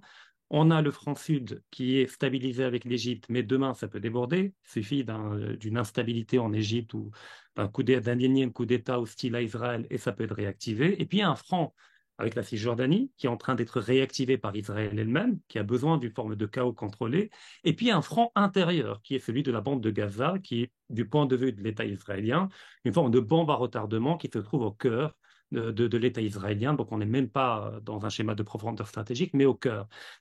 Ajoutons à cela la dimension hydrique et le stress hydrique dans la région, la dimension démographique, la dimension énergétique avec le potentiel gazier offshore au large des bancs de Gaza. Et on a tous les ingrédients pour avoir un État israélien qui ne peut tout simplement pas se penser factuellement comme un État dans les frontières actuelles, et en plus devoir composer et partager le territoire avec un État arabe qu'il voit comme étant inférieur à ses côtés. Et en plus avec une majorité démographique de pays arabes autour fondamentalement hostile à la présence de cet État. Donc l'extension territoriale d'Israël est un besoin vital pour Israël. Donc après, il y a la question de la méthode. Est-ce qu'ils le font graduellement, en grappillant de temps en temps un peu de kilomètres carrés, par les colons, par etc., ou ils le font de manière brutale, comme on le voit actuellement. Mais c'est une différence de degré, pas une différence de nature. Le projet israélien, du point de vue de leur doctrine stratégique, ne peut être qu'un projet d'acquisition du profondeur stratégique et de simplification du front, c'est-à-dire de réduire au maximum les lignes de front. Donc, du fait que ça ne m'étonne pas. La brutalité peut choquer, mais le mécanisme est en marche et c'est irrémédiable. Le deuxième élément, par rapport à la normalisation, moi, en tant que schmittien, je désigne l'ami et l'ennemi, non pas sur un fondement religieux, métaphysique, esthétique, moral, ou ce que vous voulez, mais sur un fondement politique. Pourquoi? Parce que dès lors que l'on désigne l'ennemi sur un fondement moral ou religieux, ça devient un ennemi éternel, et ça ouvre la porte à une guerre totale, qui n'a de fin que l'extermination de l'un des deux ou des deux. Par contre, quand l'ennemi est désigné sur la base du politique, eh ben, il peut passer de la catégorie de l'ami à l'ennemi, puis de repasser de l'ami à l'ennemi. Et de ce point de vue, il y a deux niveaux de lecture. Il y a le niveau de lecture métapolitique, celui du sionisme, du suprématisme racial, qui est déjà en germe dans la Bible hébraïque, qui est déjà en germe dans le Talmud, qui effectivement qui a été sécularisé par le sionisme tel qu'on le connaît, mais le fond est le même. La structure mentale du sionisme est déjà dans la Bible hébraïque. D'accord. Et au fait, ce ne sont que des projections bibliques sur les populations voisines, un peu comme les Philistins, les Cananéens qu'il faut exterminer, c'est globalement une projection sur les Palestiniens et les populations de la région. Ça, c'est un ennemi à combattre. C'est-à-dire c'est un ennemi qui est nocif et dangereux au même titre que tous les nationalismes et tous les suprématismes. Parce que tout à l'heure, Jacob Cohen parlait de la haine entretenue par les sionistes vis-à-vis de l'arabe. C'est la même que l'on retrouve dans tous les nationalismes, même le nationalisme arabe avec le panarabisme vis-à-vis des minorités kurdes, vis-à-vis des minorités berbères que l'on a folklorisées, que l'on a ridiculisées, que l'on a tenté d'effacer de l'histoire dans les manuels scolaires. Tout nationalisme est structurellement pathologique. Parce qu'effectivement, il se fonde sur un mythe de la pureté et sur un mythe de l'homogénéisation ethnique ou culturelle ou linguistique, dans le cas du Mais cet ennemi qu'il faut abattre à Rachid, c'est Netanyahou qui cite Amalek. Hein, J'y arrive. Donc il y a le champ, il y a le niveau métapolitique, il y a le niveau des idées, le niveau d'idéologie, le niveau des doctrines. Là, c'est une bataille d'idéologues et d'intellectuels. Du côté sioniste et du côté de l'Occident, il y a une armée d'intellectuels qui travaillent sur ce terrain-là, qui occupe le champ métapolitique. Moi, mon problème, c'est pas est-ce que la Palestine va devenir un État, perdre une ville ou pas. Pour moi, c'est une bataille périphérique si on prend de la hauteur. Pour moi, c'est aider où l'armée arabo-musulmane, je parle d'armée intellectuelle, capable de conceptualiser, capable de produire une doctrine alternative. Ils sont où les Alexandre Douguin arabo-musulmans? Juste pour donner un exemple matérialisé, c'est-à-dire quelqu'un capable de produire une substance intellectuelle, d'ériger un logos arabo-musulman, capable de produire une rationalité arabo-musulmane. On n'en a plus. C'est-à-dire que quelque part, je vais être un peu brutal, Israël, demain, tout le monde déménage, ils repartent en Occident, d'accord? Il n'y a plus d'Israël. Les Palestiniens vont fonder un État sur le territoire israélien actuellement. Objectivement et factuellement, on aura juste la transposition des mêmes schémas de médiocrité, de népotisme, d'islamisme radical. Globalement, on va juste étendre le champ de l'arabité, qui n'est pas le champ de l'islam originel et primitif, à un nouveau territoire que l'on va libérer d'un autre racialisme et d'une autre lecture du monde avec la technologie en plus. Donc moi, ma question, c'est pas uniquement la légitimité d'Israël dans la région, qui effectivement est problématique et doit être interrogée, mais également la légitimité arabe dans la prétention à ce territoire-là. C'est-à-dire, est-ce qu'on prétend à ce territoire-là en tant que pôle civilisationnel, capable de faire de cette terre une forme de lumière intellectuelle, conceptuelle, etc., de s'ériger en pôle géopolitique au même titre que le pôle occidental, que le monde russe, que le monde chinois, ou est-ce qu'on est juste une forme de population de mendiants qui quémande encore le monde libéral occidental pour condamner l'injustice d'un pays qui s'est donné les moyens de sa tyrannie? Donc, Clair, c'est une clair. question qui est fondamentale, la question de la doctrine. Parce que quand on parle des massacres commis par l'armée israélienne, effectivement, le mot génocide, moi, je ne le retiens pas. Il y a des crimes de guerre, oui. Il y a des crimes contre l'humanité, oui. Mais génocide, ça voudrait dire qu'Israël veut tuer tous les Arabes, pas uniquement les Palestiniens. Car les Palestiniens n'est pas une ethnie. Le Amalek. Palestinien est arabe. D'accord? Amalek et ceux qui C'est un sémite. incarnent. Voilà, donc c'est pas un génocide, mais il y a des crimes contre l'humanité et des crimes de guerre qui sont factuels. Et quand on parle de ces crimes-là, on en parle comme étant des dérives. Ah, Israël opère une réponse asymétrique, ah, c'est pas bien, c'est injuste, c'est immoral, c'est contre le droit de la guerre. Mais c'est une doctrine de l'armée israélienne.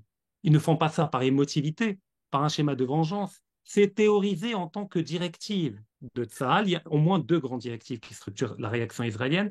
Il y a la doctrine Hannibal ou la directive Hannibal, c'est-à-dire qui littéralement autorise l'armée israélienne à tuer un otage israélien si c'est l'unique moyen d'éviter la prise d'otage, de ne pas tomber dans le chantage.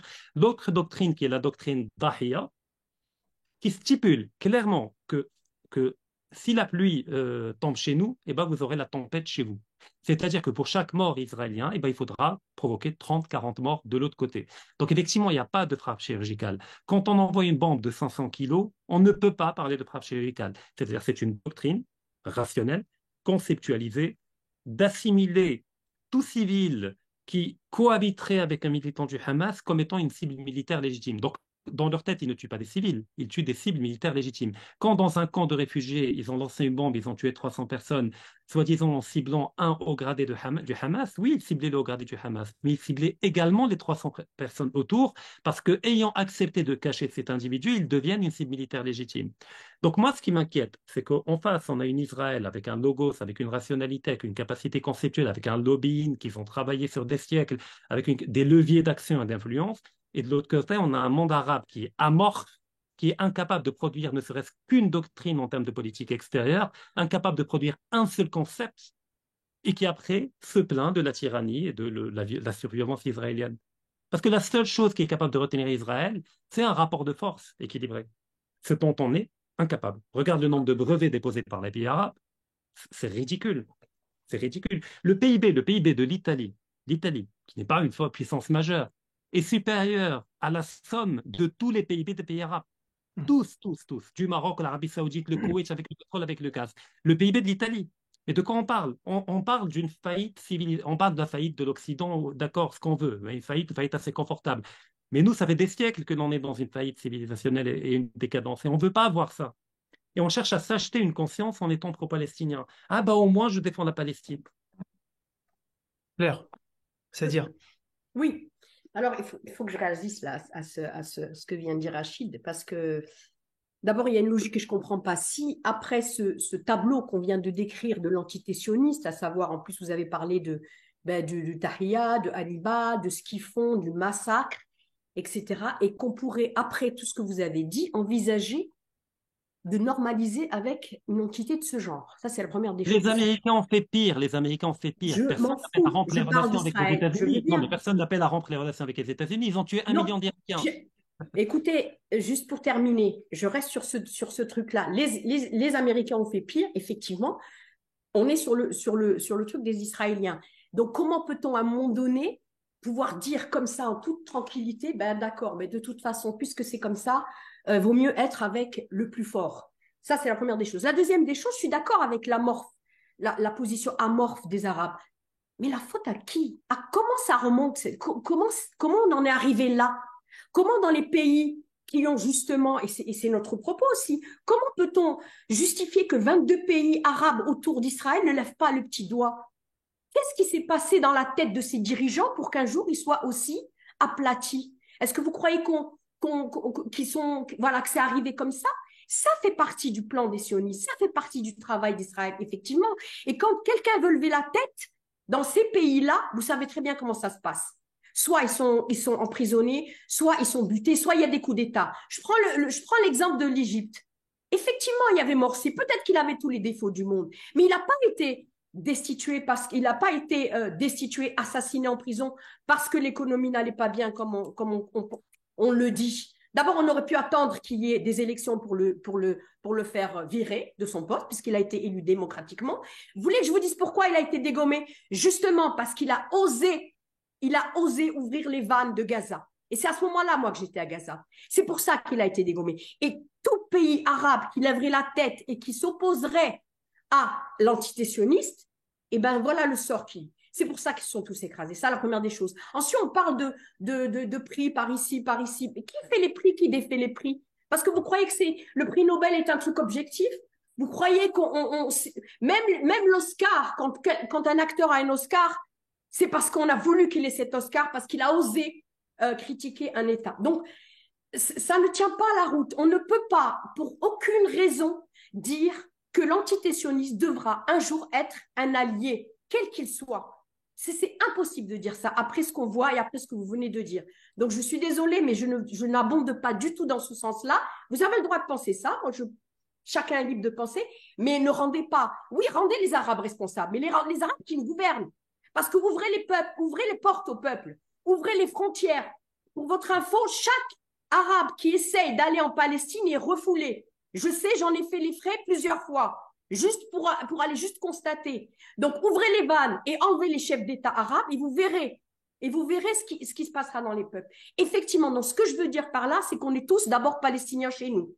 C'est ce qui se passe. Et c'est ce qui fait la conséquence de ce qu'on voit aujourd'hui. M. Cohen? Ok, admettons, pour reprendre l'argumentation de Rachid, ok, le Maroc a besoin de technologie sur le plan militaire, etc. Bon, d'accord, et après tout, pourquoi pas. Mais comment le Maroc, qui est un pays arabe, peut faire confiance à cet État-là? Un État dont, comment dire, l'idéologie principale est la destruction du monde arabe, c'est-à-dire détruire tout progrès dans les sociétés arabes. D'abord, il y a un conflit, un contentieux entre le Maroc et Israël. Et en tant que Marocain, je crois qu'on devrait en vouloir énormément au Mossad et à l'agent juif qui ont détruit systématiquement la communauté juive marocaine et l'ont fait partir du Maroc et ont rendu toute cohabitation impossible. Et ça, je crois qu'un Marocain conscient, il doit comprendre que dès 1948, et j'en sais quelque chose, j'ai participé un peu, ont envoyé des milliers d'agents pour faire partir les Juifs avec toutes sortes d'arnaques, de promesses, etc. Et même quand les Juifs ne partaient pas en Israël à partir des années 60, on a rendu tellement cette cohabitation impossible que 99% des Juifs ont fini par partir.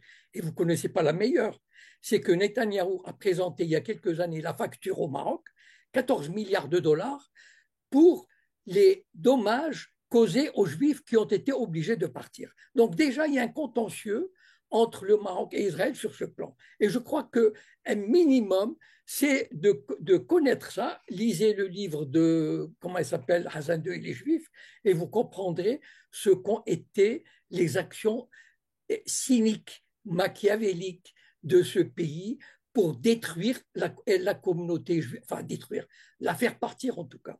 Bon, premièrement.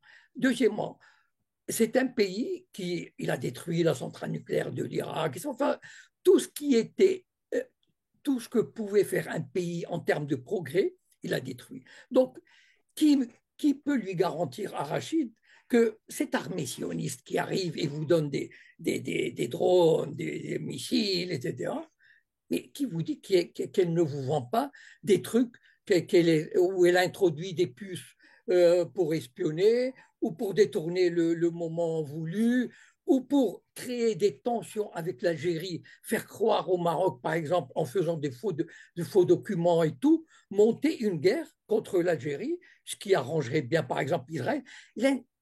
Pourquoi tout à l'heure j'ai parlé du racisme? C'est pas une question, c'est, comment dire, c'est un pays qui ne peut pas voir, qui ne peut pas imaginer un développement normal d'un pays arabe. Voilà. Et donc, il fera tout pour le bloquer d'une façon ou d'une autre. C'est ça le problème. Le Maroc aurait très bien pu, sur le plan militaire, s'adresser à la Turquie, s'adresser à l'Iran. Bon, l'Iran a bien fait la paix, enfin la paix, elle a renoué le dialogue avec l'Arabie saoudite, donc aurait dû devenir un partenaire, aurait pu. Bon, donc il y avait des alternatives. Mais je veux dire, OK, mais même à la limite, moi, je dis tout à l'heure, j'ai utilisé une expression, le Maroc fait la danse du ventre devant le sionisme, c'est-à-dire tout, il change même l'histoire, il change comment dire, la conception du juif dans l'enseignement de l'histoire marocaine, dans l'enseignement de la religion, de l'islam, etc. Donc, j'ai l'impression, enfin j'ai l'impression, et c'est ça, moi, ce qui me gêne. Voilà. C'est-à-dire que le Maroc n'a pas fait preuve de lucidité, de réalisme. Et on peut, moi je conçois, comment dire, mon idée des relations internationales, c'est qu'elles sont basées sur le cynisme, l'égoïsme et les intérêts. D'accord, il n'y a pas de souci. Que le Maroc cherche ses intérêts. Et d'ailleurs, moi, j'étais le premier à déplorer, enfin le premier, j'ai un de ceux qui ont déploré que la diplomatie marocaine ait été très faible en 1956 au moment de l'indépendance. Si elle s'était montrée forte, elle aurait récupéré tous les territoires et personne n'aurait réclamé quoi que ce soit.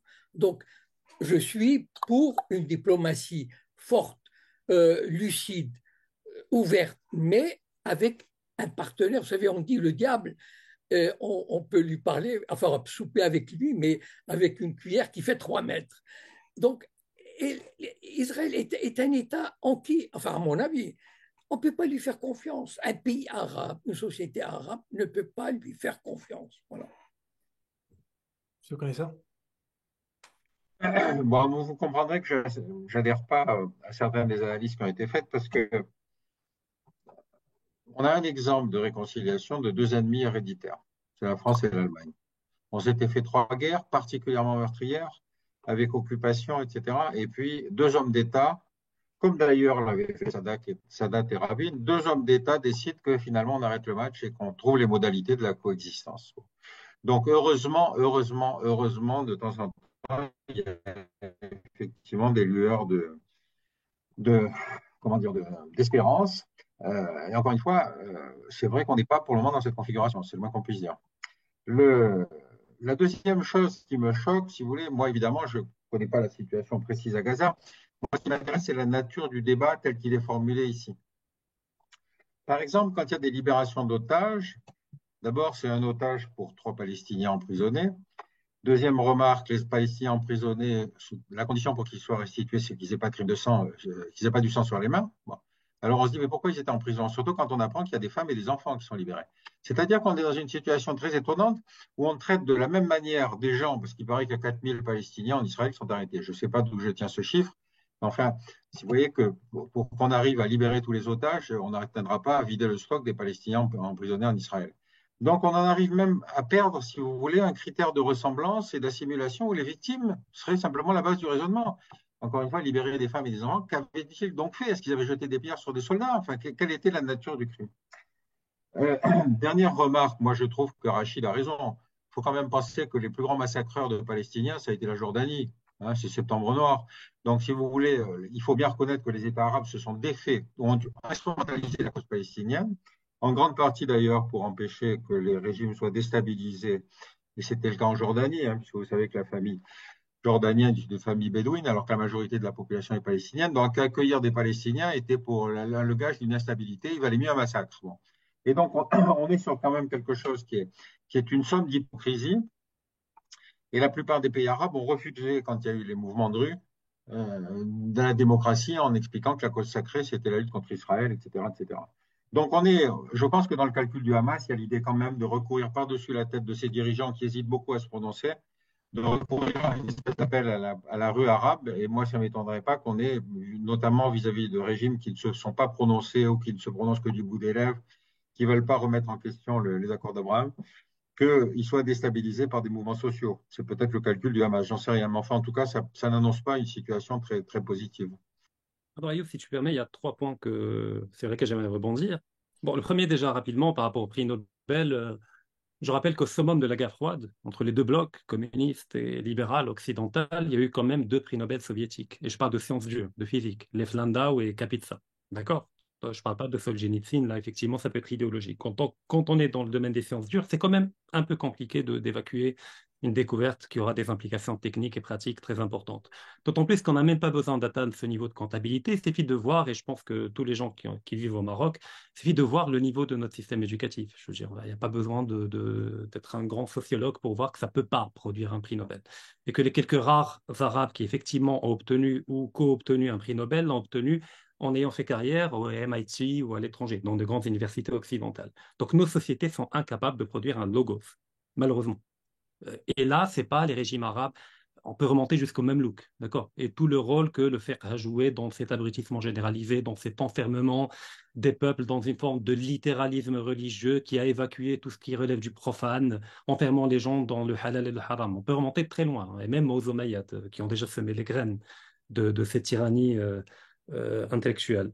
Alors, le deuxième élément, c'est par rapport au peuple, la distinction faite entre les régimes qui seraient lâches, etc., même si moi j'aime pas l'anthropomorphisme géopolitique, entre les peuples qui seraient, eux, intégralement pro-palestiniens, courageux.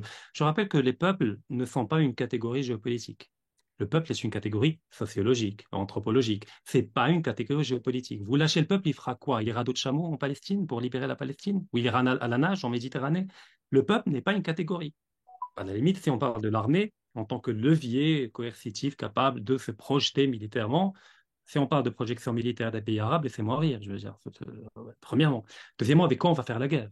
La quasi-intégralité de l'armement que possèdent les États arabes est un armement occidental ou russe.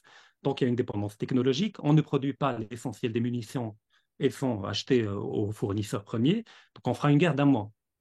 Alors, ouais, rupture de stock. D'accord? Donc, c'est quand même un peu compliqué de faire la guerre quand on ne produit rien en termes d'armement. Même la Turquie, qui est souveraine militairement, a de bonnes relations globalement avec Israël, malgré les joutes verbales qu'il peut y avoir entre Erdogan d'un côté et l'État israélien de l'autre. Donc, il faut arrêter de délirer. Je veux dire, quand on parle de guerre ou d'affrontement, il faut s'en donner les moyens. Quand on n'a pas les moyens de la guerre, ben, on trouve d'autres moyens.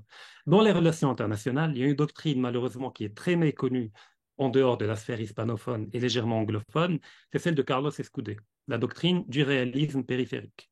Parce que le monde actuel n'est pas un monde anarchique. Ça, c'est la thèse réaliste et néo-réaliste. Mais dans la thèse du réalisme périphérique, le monde est structuré selon une crypto-hiérarchie. Pourquoi crypto? Parce qu'elle n'est inscrite nulle part. D'accord? Il y a une hiérarchie factuelle entre les États qui sont des rule makers, qui écrivent les règles écrites et les règles non écrites, entre les rule takers, les États qui acceptent cet état de choses, qui se soumettent en termes de politique extérieure aux hégémones, avec un agenda caché de rattraper leur retard et de rejoindre les faiseurs de règles, et entre les Rogue States, les États voyous, entre guillemets, qui se révoltent contre cet état de fait. La Corée du Nord, l'Iran, je pense que personne ici ne rêve d'être nord-coréen, à ce que je sache. Donc, il y a quand même cette hiérarchie-là qui peut changer. La Chine a rejoint les rule makers, l'Inde peut-être prochainement, il y a des pays qui sont déclassés, qui descendent vers les rule takers. Donc, mais c'est toujours hiérarchique. Dans ce schéma, on a le choix, quand on parle du Maroc, entre rejoindre les États voyous ou les États rebelles, d'accord, mais en assumer les conséquences. Parce qu'un État qui veut avoir une politique extérieure totalement autonome en déclarant être anti-israélien, anti-occidental comme l'Iran, etc., il peut, dans un point de départ, être démocratique, mais dès lors qu'il affiche son agenda en désignant l'ennemi, il prend en retour la réaction de l'hégémon, c'est-à-dire les sanctions économiques, les tentatives de déstabilisation, ce qui fait que cet État devra tôt ou tard devenir autoritaire pour pouvoir entretenir cet agenda extérieur de manière autonome. Parce que les gens étant touchés dans leur porte-monnaie, bah, finissent par dire bon, on n'a rien à faire de cette lutte-là, on a le chômage, on a la pauvreté. Moi, je n'ai pas envie que mon État fasse partie de ces États-là. D'accord?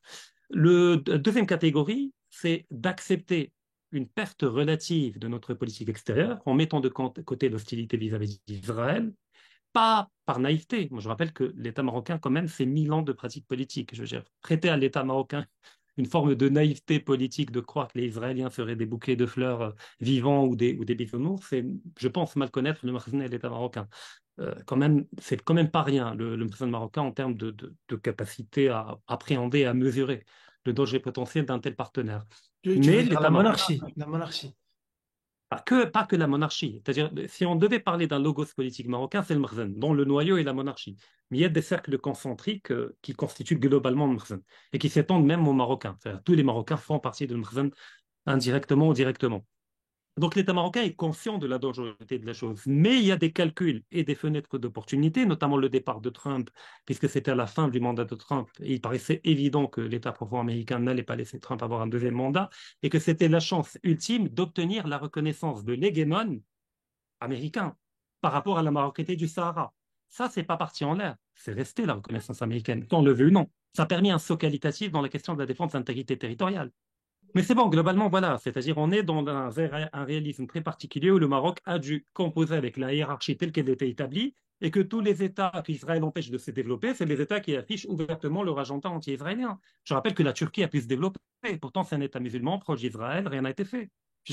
Faut arrêter. Alors, soit on dit Israël est un pays qui a deux doigts de disparaître, soit on dit que c'est un État omnipotent, une forme de Dieu omniscient qui empêche tout Arabe de réfléchir, tout Arabe de penser. Ça, c'est un discours victimaire auquel j'adhère pas. Moi, j'adhère à une réaction virile, qui est celle du concept, et d'affirmer, enfin, d'être dans le respect du réel et des rapports de force du réel. La Turquie n'a jamais été anti-israélienne, elle s'est développée. Maintenant, elle a les moyens d'être anti-israélienne si elle le veut.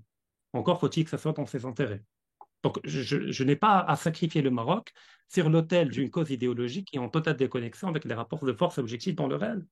Monsieur connaissez une dernière réaction Et les avant. derniers points, les États-Unis, parce que pourquoi j'ai introduit les États-Unis? Parce qu'il y a quand même un problème de cohérence. Parce que si on accuse Israël, si on veut rompre les relations avec Israël uniquement parce qu'il tue des innocents, alors poussons la logique jusqu'au bout et rompons les relations avec les États-Unis. C'est quand même 1 million d'Irakiens qui sont morts globalement avec des sanctions. Ça gêne pas. Ça gêne pas. Mais dès qu'il s'agit d'une ethnie juive, ça pose problème. Donc, faut même, moi, j'ai pas de problème. Moi, j'ai pas de problème. Il faut juste assumer un tropisme anti-juif. Pas antisémite, mais anti-juif du point de vue religieux, théologique, anthropologique, ce qu'on veut. J'ai pas de problème, les gens ils pensent ce qu'ils veulent. Mais il faut arrêter. L'Arabie Saoudite a tué 300 000 Yéménites, soit directement par des bombardements, soit indirectement par les famines provoquées. J'ai pas entendu quelqu'un ici appeler à rompre les relations avec l'Arabie Saoudite. Il faut arrêter. Je veux dire, les Israéliens n'ont pas inventé le génocide, ils n'ont pas inventé le crime contre l'humanité. Bon, les Arméniens, personne n'en parle dans le monde arabe. Ça, on s'en fout royalement. Les Serbes, en 99, lorsqu'ils étaient bombardés par l'OTAN, on s'en fout dans le monde arabe. C'est pas un problème. Donc, et en plus, le mot qui me fait horreur, l'humanisme. Il n'y a pas d'humanisme. Il y a des champs d'empathie qui sont structurés par des fonds culturels et anthropologiques. Les Arabes s'en foutent des Arméniens comme les Arméniens s'en foutent des Arabes. Donc, c'est une affaire d'empathie ethnoculturelle et un tropisme ethnoculturel. Monsieur connaissez une dernière réaction avant que je vous libère. Voilà, moi, je suis revenu aux affaires stratégiques dans la décennie 90, c'est-à-dire quand disparaît le grand paradigme Est-Ouest, si vous voulez. Alors, l'Est-Ouest avait un avantage, c'est qu'on pouvait rien négliger, puisque n'importe quelle crise où qu'elle soit sur la planète risquait d'être utilisée par l'autre, etc. Quand l'URSS disparaît, on se retrouve avec une espèce de champ stratégique, si vous voulez, totalement désordonné, et apparaît une catégorie que j'ai appelée le complexe militaro-intellectuel, c'est-à-dire tous ces gens qui vont apparaître sur des plateaux télé pour dire, mais attendez, sur les 400 crises de la planète, moi je vais vous dire laquelle est importante, laquelle ne l'est pas. Et c'est dans ce contexte-là, si vous voulez, que vous avez justement ce qui est sur les plateaux télé et qui m'intéresse le plus, tous ces gens qui vont écrire une espèce de crypto-propagande, hein, si vous voulez, c'est même pas de la connaissance du sujet, pour dire, voilà, je connais les gentils, je connais les méchants, et donc on ne peut pas ne pas. La double négation servant d'argumentaire pour envoyer des militaires à droite ou à gauche. Bon, on a fait une vingtaine d'interventions militaires qui toutes ont tourné en eau de boudin, hein, parce que, comme disait l'autre, il n'y a jamais eu aucune des parties n'avait envie de voir arriver des soldats casqués qui, en plus, n'avaient rien à voir avec le sujet. Donc, moi, ce qui me frappe, si vous voulez, c'est le champ intellectuel ici. Parce qu'encore une fois, ce qu'on va se dire sur la situation à Gaza, ce qu'on va se dire sur Israël, ce qu'on va se dire sur la Shoah, c'est le champ intellectuel occidental. C'est sur celui-là qu'il faut se battre. Justement, pour expliquer, moi je suis d'accord avec ce que dit Rachid, c'est vrai que les États arabes ont été complètement ont fermé toute forme d'expression du moment qu'elle était dissidente parce qu'il fallait dire la cause sacrée d'Israël. Mais c'est vrai que si vous regardez ce qui s'est passé en Asie du Sud-Est, dans la même période, la Corée est devenue, alors que c'est un pays rasé en 1953, est devenue la 6e ou 7e puissance mondiale. Donc, l'économie, si vous voulez, d'Israël a finalement servi énormément au ralentissement et comment dire, à la déshérence dans le monde arabo-musulman. Il fallait se taire surtout. On a laissé foisonner le wahhabisme, parce que le wahhabisme était censé être la bonne pratique de l'islam. Bon, en fait, c'était surtout tourné contre le socialisme arabe. Quand Ibn Saoud, quand Abdel Wahab définit le wahhabisme, la façon dont les Saoudiens vont l'appliquer, c'est d'empêcher toute propagation du socialisme arabe. Leur ennemi, c'était Nasser. Ils vont justement diffuser ce qu'on retrouve aujourd'hui dans la zone sahélienne, des mecs qu'on va former à l'université islamique de Médine, c'est-à-dire qu'à l'intérieur du monde arabo-musulman, vous avez ses propres antigènes qui sont absolument essentiels à combattre. Je termine là-dessus. Moi, je suis en train de terminer un essai sur ce que j'ai appelé repentance et victimisation, parce que je trouve que c'est la maladie auto-immune de l'Occident. C'est-à-dire, vous savez, pendant l'époque de l'entre-deux-guerres, les intellectuels étaient tous très dénonciateurs du monde capitaliste, du monde occidental, du monde colonialiste, etc., mais en fermant complètement les yeux sur ce qui se passait de l'autre côté du rideau. C'était quand même assez extraordinaire. Un des grands intellectuels qui était Sartre a réussi à se tromper à peu près sur tous les sujets. Il a été stalinien, il a été maoïste, il a été Khmer Rouge, et c'était considéré comme le grand penseur. Donc il y a eu bien une boussole, si vous voulez, chez nous, qui est extraordinaire, parce qu'elle indique le Sud tout le temps, au lieu d'indiquer le Nord. Donc il y a quelque chose, si vous voulez, qui est une autocritique qui, moi, me passionne, c'est l'autocritique du champ du débat ici. Encore une fois, j'en termine là-dessus, parce que moi, je suis partie de l'élite, si vous voulez, du monde du complexe militaro-intellectuel. Ce qui caractérise les élites françaises, c'est que si vous faites classe prépa, Normal Sup, Sciences Po, ENA, Grand Corps, cabinet, vous avez des élites qui pendant 10 ans n'ont pas touché terre. Et elles ne connaissent pas le monde. Et elles vont donc décider sur des postulats. Et on va vous dire, le gentil c'est celui-là, le méchant c'est celui-là, ah vous avez vu ce qu'a dit BHL du sujet, etc. Donc, moi, c'est cette boussole-là qui me gêne beaucoup. Et c'est le travail qui nous incombe à tous autour de la table, là, aujourd'hui. C'est-à-dire combattre non pas sur le terrain de Gaza, parce qu'encore une fois, c'est les Gazaouis qui sont les véritables enjeux, les véritables acteurs, mais c'est que combattre ici cette déformation ou cette espèce de bien-pensance qui fait qu'on va dire oui, mais nous sommes le pays des droits de l'homme et nous, c'est pas pareil. Enfin, ce que dit Rachid sur l'attitude des Américains, c'est fascinant. Après le 11 septembre, il fallait absolument une guerre. Bon, ils ont choisi l'Afghanistan. Heureusement, les Afghans, ils sont pas comme on pense d'eux. Parce que justement, ils ont résisté aux Anglais, ils ont résisté aux Russes, ils ont 10 ans aux Russes et 20 ans aux Américains. Parce que vous n'avez personne dans l'entourage de George Bush qui était capable de lui dire, vous savez, l'Afghanistan, surtout n'y touchez pas. C'est quelque chose qui est incontestablement, intellectuellement impossible à comprendre pour un dirigeant occidental. Si on lui dit on n'en est pas capable, même si c'est la plus grande puissance du monde, il ne comprend pas. Lui, son référent, c'est l'opinion publique intérieure. Et c'est sur ce terrain-là qu'il faut se battre. Merci à vous, Monsieur Konessa. Et nous, on poursuit avec une dernière question, toujours sur la normalisation. Une question que j'adresserai peut-être à Rachid. En normalisant officiellement ses relations avec Israël, l'État marocain applique de fait donc le réalisme politique, alors qu'en parallèle, il a opté de plus en plus pour le libéralisme comme régime socio-économique, ce qui est à mon sens, un tout petit peu contradictoire. Est-ce que tu es d'accord pour dire que le nouveau modèle de développement a coupé la tête à ce Léviathan, pour citer Thomas Hobbes, ce pouvoir fort qu'est l'État, puisqu'il met l'État et la société civile sur un pied d'égalité? Je rappelle encore une fois que dans son rapport, la commission spéciale sur le modèle de développement, au-delà du fait que ça soit un patchwork, hein, Rachid, prône une nouvelle doctrine organisationnelle qui est celle de la complémentarité entre un État fort et une société forte. Je commence par la fin rapidement. Effectivement, c'est un patchwork pour rester gentil, parce que je l'ai qualifié également d'autres choses. Et effectivement, c'est un oxymore. Tu vois, un État fort et une société civile forte, c'est tout simplement un oxymore. Les deux fonctionnent par un effet de vase communicant. C'est-à-dire, si on veut avoir une société forte, civile forte, ben, il faut avoir un État moins fort. C'est empiriquement vérifiable. Donc, pour moi, ce nouveau modèle de développement, c'est du maquillage et de l'habillage rhétorique pour faire semblant. Comme disait l'autre, il faut que tout change pour que rien ne change. Tu vois. Il faut que tout change en apparence, que rien ne change en profondeur. Donc ça, j'y adhère pas. Par contre, pour le libéralisme, faut distinguer deux choses. Le libéralisme en tant qu'idéologie d'État, qui va se déployer économiquement, juridiquement, politiquement, etc. Et entre le libéralisme dans les relations internationales. Dans les relations internationales, ce qu'on appelle l'école libérale n'existe pas dans les faits. Elle sert uniquement de rhétorique et de masque pour le réalisme. C'est-à-dire que quand les États-Unis veulent mener une guerre d'un point de vue réaliste contre l'Irak, contre un autre pays, eh ben, ils invoquent l'argumentaire de l'école libérale des relations internationales pour camoufler les objectifs qui relèvent du réalisme. C'est-à-dire, on parlera d'une guerre pour la démocratie, on parlera du fait que l'Afghan, avant d'être Afghan, il est citoyen. Et donc, c'est au nom de son humanité que l'on intervient pour le sauver, sans pour autant violer la souveraineté. Parce que je rappelle que dans la Déclaration des droits de l'homme, c'est la Déclaration des droits de l'homme et du citoyen. Mais normalement, il faut la lire, la Déclaration des droits de l'homme, puis du citoyen. C'est que l'humain prime par rapport à l'enracinement citoyen. Donc, en fait, ça n'existe pas. Donc, il n'y a que l'école réaliste déclinée différemment selon chaque pays et chaque région du monde. Quant au réalisme en interne au Maroc, je ne vois pas en quoi ça entrait en contradiction avec normalisation ou pas normalisation. Je veux dire, parce que le Maroc n'est pas libéral, il ne sera jamais libéral.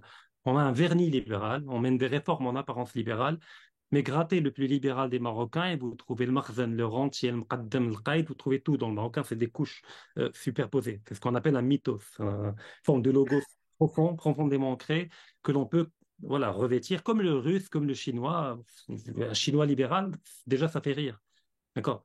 Ou un russe libéral. Un russe libéral s'appelle Navalny, c'est un traître. Il doit être en prison ou en dehors de la Russie. Un russe est orthodoxe, slave, il est porteur, même s'il n'est pas croyant, mais il est porteur de ce logiciel profondément ancré. Donc ça m'inquiète pas. Moi, ce qui m'inquiète, c'est que des fois, j'ai l'impression qu'il y a une décorrélation entre la diplomatie marocaine et les objectifs de la diplomatie marocaine, et d'un autre côté, les moyens objectifs qui devraient offrir une profondeur à cette diplomatie. Parce que des fois, on a une diplomatie qui peut-être dépasse les moyens factuels et objectifs que l'on possède réellement. C'est tout. C'est-à-dire, c'est ce décalage qui me pose problème. Mais peut-être ce décalage naît du fait que je n'ai pas toutes les données entre les mains, et que peut-être il y a d'autres acteurs qui rentrent en jeu et qui permettent de compenser cette baisse. Et par rapport à la normalisation, le but n'était pas un échange technologique ou acheter de l'armement, mais c'était uniquement dans une perspective diplomatique par rapport à la question du Sahara. Mais effectivement, les technologies, on en trouve partout. Israël n'a pas le monopole des drones, il n'a pas le monopole des technologies. Mais c'était la condition sine qua non du point de vue de Washington pour obtenir la reconnaissance américaine de la marocanité du Sahara, qui est celle de l'hégémone du moment, qu'on le veut ou non. Les États-Unis sont l'hégémone. En déclin, oui, mais c'est toujours l'hégémone. Non, non, moi je me pose la question sur le Sahara. Voilà. OK. C'est la question centrale pour le Maroc. Et le Maroc, j'admets qu'il puisse faire quelques sacrifices, même de grands sacrifices, pour obtenir le Graal, son Graal. Très bien. Mais l'a-t-il obtenu? Voilà, moi je me pose la question. La reconnaissance, enfin Israël c'est un bout de papier, bon voilà du bout des lèvres. La reconnaissance américaine n'est pas une reconnaissance, comment dire, juridique qui fait loi et qui s'impose comment dire, au monde. Je veux dire, par exemple, le cadre, les deux cadres principaux qui vont décider de cette question sont l'Union africaine et l'ONU. Or, sur ces deux plans-là, dans ces deux instances, la question, à mon avis, tu me démentiras, enfin Rachid, moi je veux bien, la question n'a pas bougé d'un iota. Donc, dans ces conditions, ça paraît un coup d'épée dans l'eau. Oui, je voulais juste rebondir par rapport à ça. C'est très poliment dit, on va dire, Jacob, mais en fait, cette histoire de normalisation, pour le dire crûment, on s'est bien fait avoir, et sur tous les plans. Cette normalisation pour soi-disant nous donner les clés du Sahara en reconnaissant Israël, c'est ignoble, c'est un chantage ignoble et on n'a rien obtenu. Ça, c'est la première des choses. La deuxième des choses, si on est à l'heure du bilan, du premier bilan, on a vu qu'il y a eu un tsunami du côté sioniste pour venir au Maroc, nous vendre des armes, nous vendre plein de choses, accaparer plein de choses. Tout de suite, ça a été un truc, et c'est toujours un truc, d'ailleurs, bon, ça a un peu été temporisé, mais ça a été vraiment un tsunami d'accords, d'échanges, de ventes. Le ministre Gantz, d'ailleurs, qui était à Rabat, et qui maintenant est aux commandes de ce qu'on voit en ce moment, nous a poussé à acheter plein d'armes, etc., qui peut-être vont nous servir contre l'Algérie, puisqu'en parallèle, on a bien vu qu'il y a des provocations de part et d'autre pour peut-être nous pousser dans une guerre. Donc, quel est le bilan? Qu'est-ce qu'on a gagné? Même si on est froid et qu'on réfléchit et qu'on se dit, d'accord, ok, on va essayer de pactiser avec eux, de traiter avec eux, qu'est-ce qu'on gagne? Qu'est-ce qu'on a gagné en 2 ans? Là, le Maroc n'a jamais été dans une situation aussi catastrophique et sur tous les plans. Sur le plan des libertés individuelles, sur le plan de l'enseignement, sur le plan de la santé, sur tous les plans, sur le plan de la montée des prix de la vie, etc., on n'a jamais été aussi bas. Donc, qu'est-ce qu'on gagne? Et même si on devait gagner ça, bon, moi, en tant que militante, je n'accepterais pas de dealer ça contre ça, de toute façon. Mais qu'est-ce qu'on a gagné? Quel est le bilan? Et puis, ce qui est quand même peut-être à souligner, c'est qu'il y a quand même en ce moment, depuis le 7 octobre, un revirement des mêmes personnes qui clamaient haut et fort que la normalisation était une chance. On en avait parlé je crois, dans un interview, et j'avais été prédit ça alors que je ne savais pas que le 7 octobre. Je t'ai dit, les mêmes personnes qui aujourd'hui défendent la normalisation, demain tu les verras nuancer et demain tu les verras avoir un discours complètement opposé. Et moi, je m'étonne à chaque fois que j'ouvre un journal maintenant marocain de voir que la normalisation c'est une cata et qu'on ressort des dossiers, qu'on s'aperçoit qu'ils ont pris des terres ici, qu'ils visent notre eau, qu'ils sont en train de pomper tout ce qu'on a en échange de quoi on ne saura jamais. Et au contraire, le Maroc va de pire en pire depuis la normalisation et sur tous les plans. Ça peut être vraiment vérifié à tout moment. Donc, quand c'est qu'on va voir des fruits de cette normalisation, je ne sais pas. Une seule chose, je voulais juste... Rachid a invoqué la force du peuple en peut-être en la dédaignant un petit peu, alors que les peuples ont la capacité de changer plein de choses juste parce que c'est le peuple. Je rappelle la marche verte, par exemple. On pourrait peut-être... Mais la marche verte, on a appelé le peuple à la rescousse pour ça.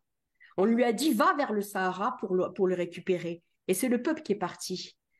Un exemple, voilà, la marche du sel, par exemple, je pense à la marche du sel de Gandhi. Il ne faut pas sous-estimer ça. Et quand je vous dis que oui, si on n'avait pas les dirigeants qu'on a, si on n'avait pas les dirigeants autant soumis, autant même complices, et même pour la Jordanie, comme vous dites, effectivement, ils ont massacré des Palestiniens, mais pareil en Égypte, pareil partout.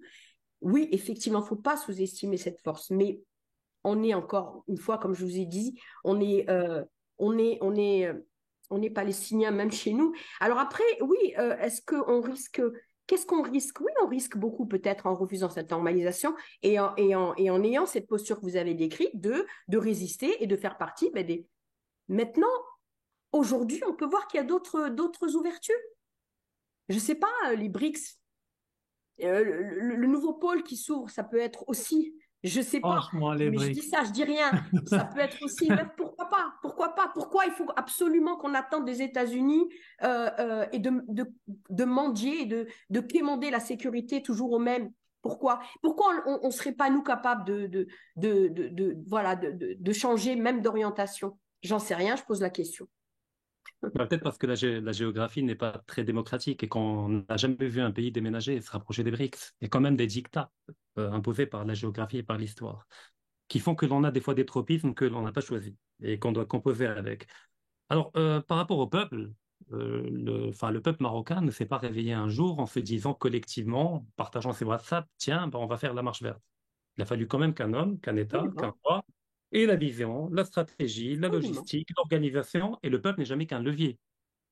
Mais le peuple n'a pas une autonomie cognitive, parce que le peuple n'a pas la proximité cognitive, il n'a pas les avantages d'une minorité, parce qu'une minorité agissante a l'avantage de la proximité cognitive et de la dimension opérationnelle que le peuple n'a pas. Le peuple est une masse, je suis désolé, c'est dénigrant peut-être, c'est une réalité factuelle. Moi, quand je sors dans les rues marocaines, quand je vois les gens, je suis pas aveuglé par le rayonnement civilisationnel et moral des gens. Je n'ai pas l'impression que c'est une alternative crédible au sionisme ou à Israël ou autre chose. Donc, moi, je suis dur avec nous-mêmes. Parce que pour ne pas laisser les autres être durs par rapport à nous-mêmes. Donc, je préfère faire un diagnostic honnête et froid de ce que nous sommes, parce que ce qui me fait mal, c'est ce que j'arrive à voir ce que l'on peut être et ce que nous ne sommes pas. Et c'est cet écart qui crée cette douleur-là. Et donc, il faut faire ce diagnostic-là afin de pouvoir émerger un jour peut-être en tant que Paul. Le deuxième élément, alors par rapport à l'ONU et à l'Union africaine, je suis pas tout à fait d'accord. Premièrement, par rapport à l'Union africaine, depuis le retour du Maroc et l'activation d'une certaine diplomatie africaine, on a eu quand même le retournement de beaucoup d'États africains qui ont cessé de reconnaître la RASD et le Polisario. Ça, c'est factuel et c'est vérifiable. On peut faire la comptabilité de ces États-là. Beaucoup d'États non plus ne reconnaissent plus le Polisario comme étant une république, comme étant un État. Après, il y a toujours les deux pôles, l'Algérie et l'Afrique du Sud, qui monopolisent l'Union africaine et qui font globalement barrage à l'éjection de la race en dehors de l'Union africaine. au niveau de l'ONU, mais honnêtement, qui se préoccupe de l'ONU aujourd'hui? Quand la Russie annexe les 4 oblasts de Kherson, de Zaporizhia, de Lugansk et de Donetsk, est-ce qu'ils s'inquiètent de ce que va penser l'ONU? L'ONU est une structure qui a été pensée et dominée par le monde occidental dès sa création et qui aujourd'hui commence non seulement à atteindre ses limites, mais à se déliter de plus en plus. Un peu comme la Société des Nations durant l'entre-deux-guerres. Mais le Maroc maintient quand même une forme de pression diplomatique au niveau de l'ONU qui a obtenu des résultats relatifs. Notamment, on a obtenu le soutien allemand et espagnol, ce qui est quand même compliqué puisque c'est un État qui est fondamentalement, anthropologiquement hostile au Maroc. On a obtenu le soutien de ces 2 États par rapport au plan d'autonomie proposé par le Maroc dans le cadre de la régionalisation avancée. Ça a été ouvertement dit, ouvertement formulé. C'est une avancée mineure, oui, peut-être, mais c'est une avancée quand même. Par rapport aux États-Unis, quel est l'intérêt de la reconnaissance américaine? Il y a au moins 2 intérêts. Le premier est d'ordre économique, parce qu'il y a beaucoup d'entreprises et de multinationales américaines qui voulaient prospecter dans les zones offshore au large des côtes du sud du Maroc, des provinces du sud, pour explorer le potentiel de gisement naturel du Maroc par rapport au gaz et au pétrole. Elles ne pouvaient pas le faire ou elles le faisaient difficilement parce qu'elles étaient systématiquement l'objet de critiques de la part d'ONG comme étant une violation des richesses des peuples sahraouis, blablabla, on connaît leur rhétorique. Maintenant, elles ont les mains déliées. C'est-à-dire, quand elles viennent dans le respect du droit américain, puisque c'est l'exécutif américain qui a reconnu la marocanité du Sahara, ça a été signé sous l'ère Trump et ça a été ratifié. Donc, de ce point de vue, le capital productif américain peut venir se projeter, investir et prospecter dans les provinces du sud marocaines. Et puis, deuxièmement, plus important que la dimension économique, ça constitue un précédent juridique. C'est que ça a eu lieu. Il y a un État occidental, le plus puissant, le plus grand des États occidentaux, qui a franchi le pas.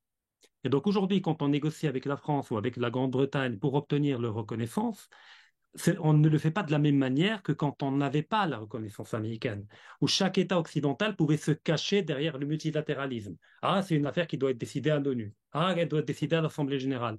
Maintenant, ce tabou a été rompu. Un État l'a rompu, les États-Unis, et donc aujourd'hui, ça ouvre plus de marge de manœuvre pour la diplomatie marocaine quand elle négocie avec les États occidentaux.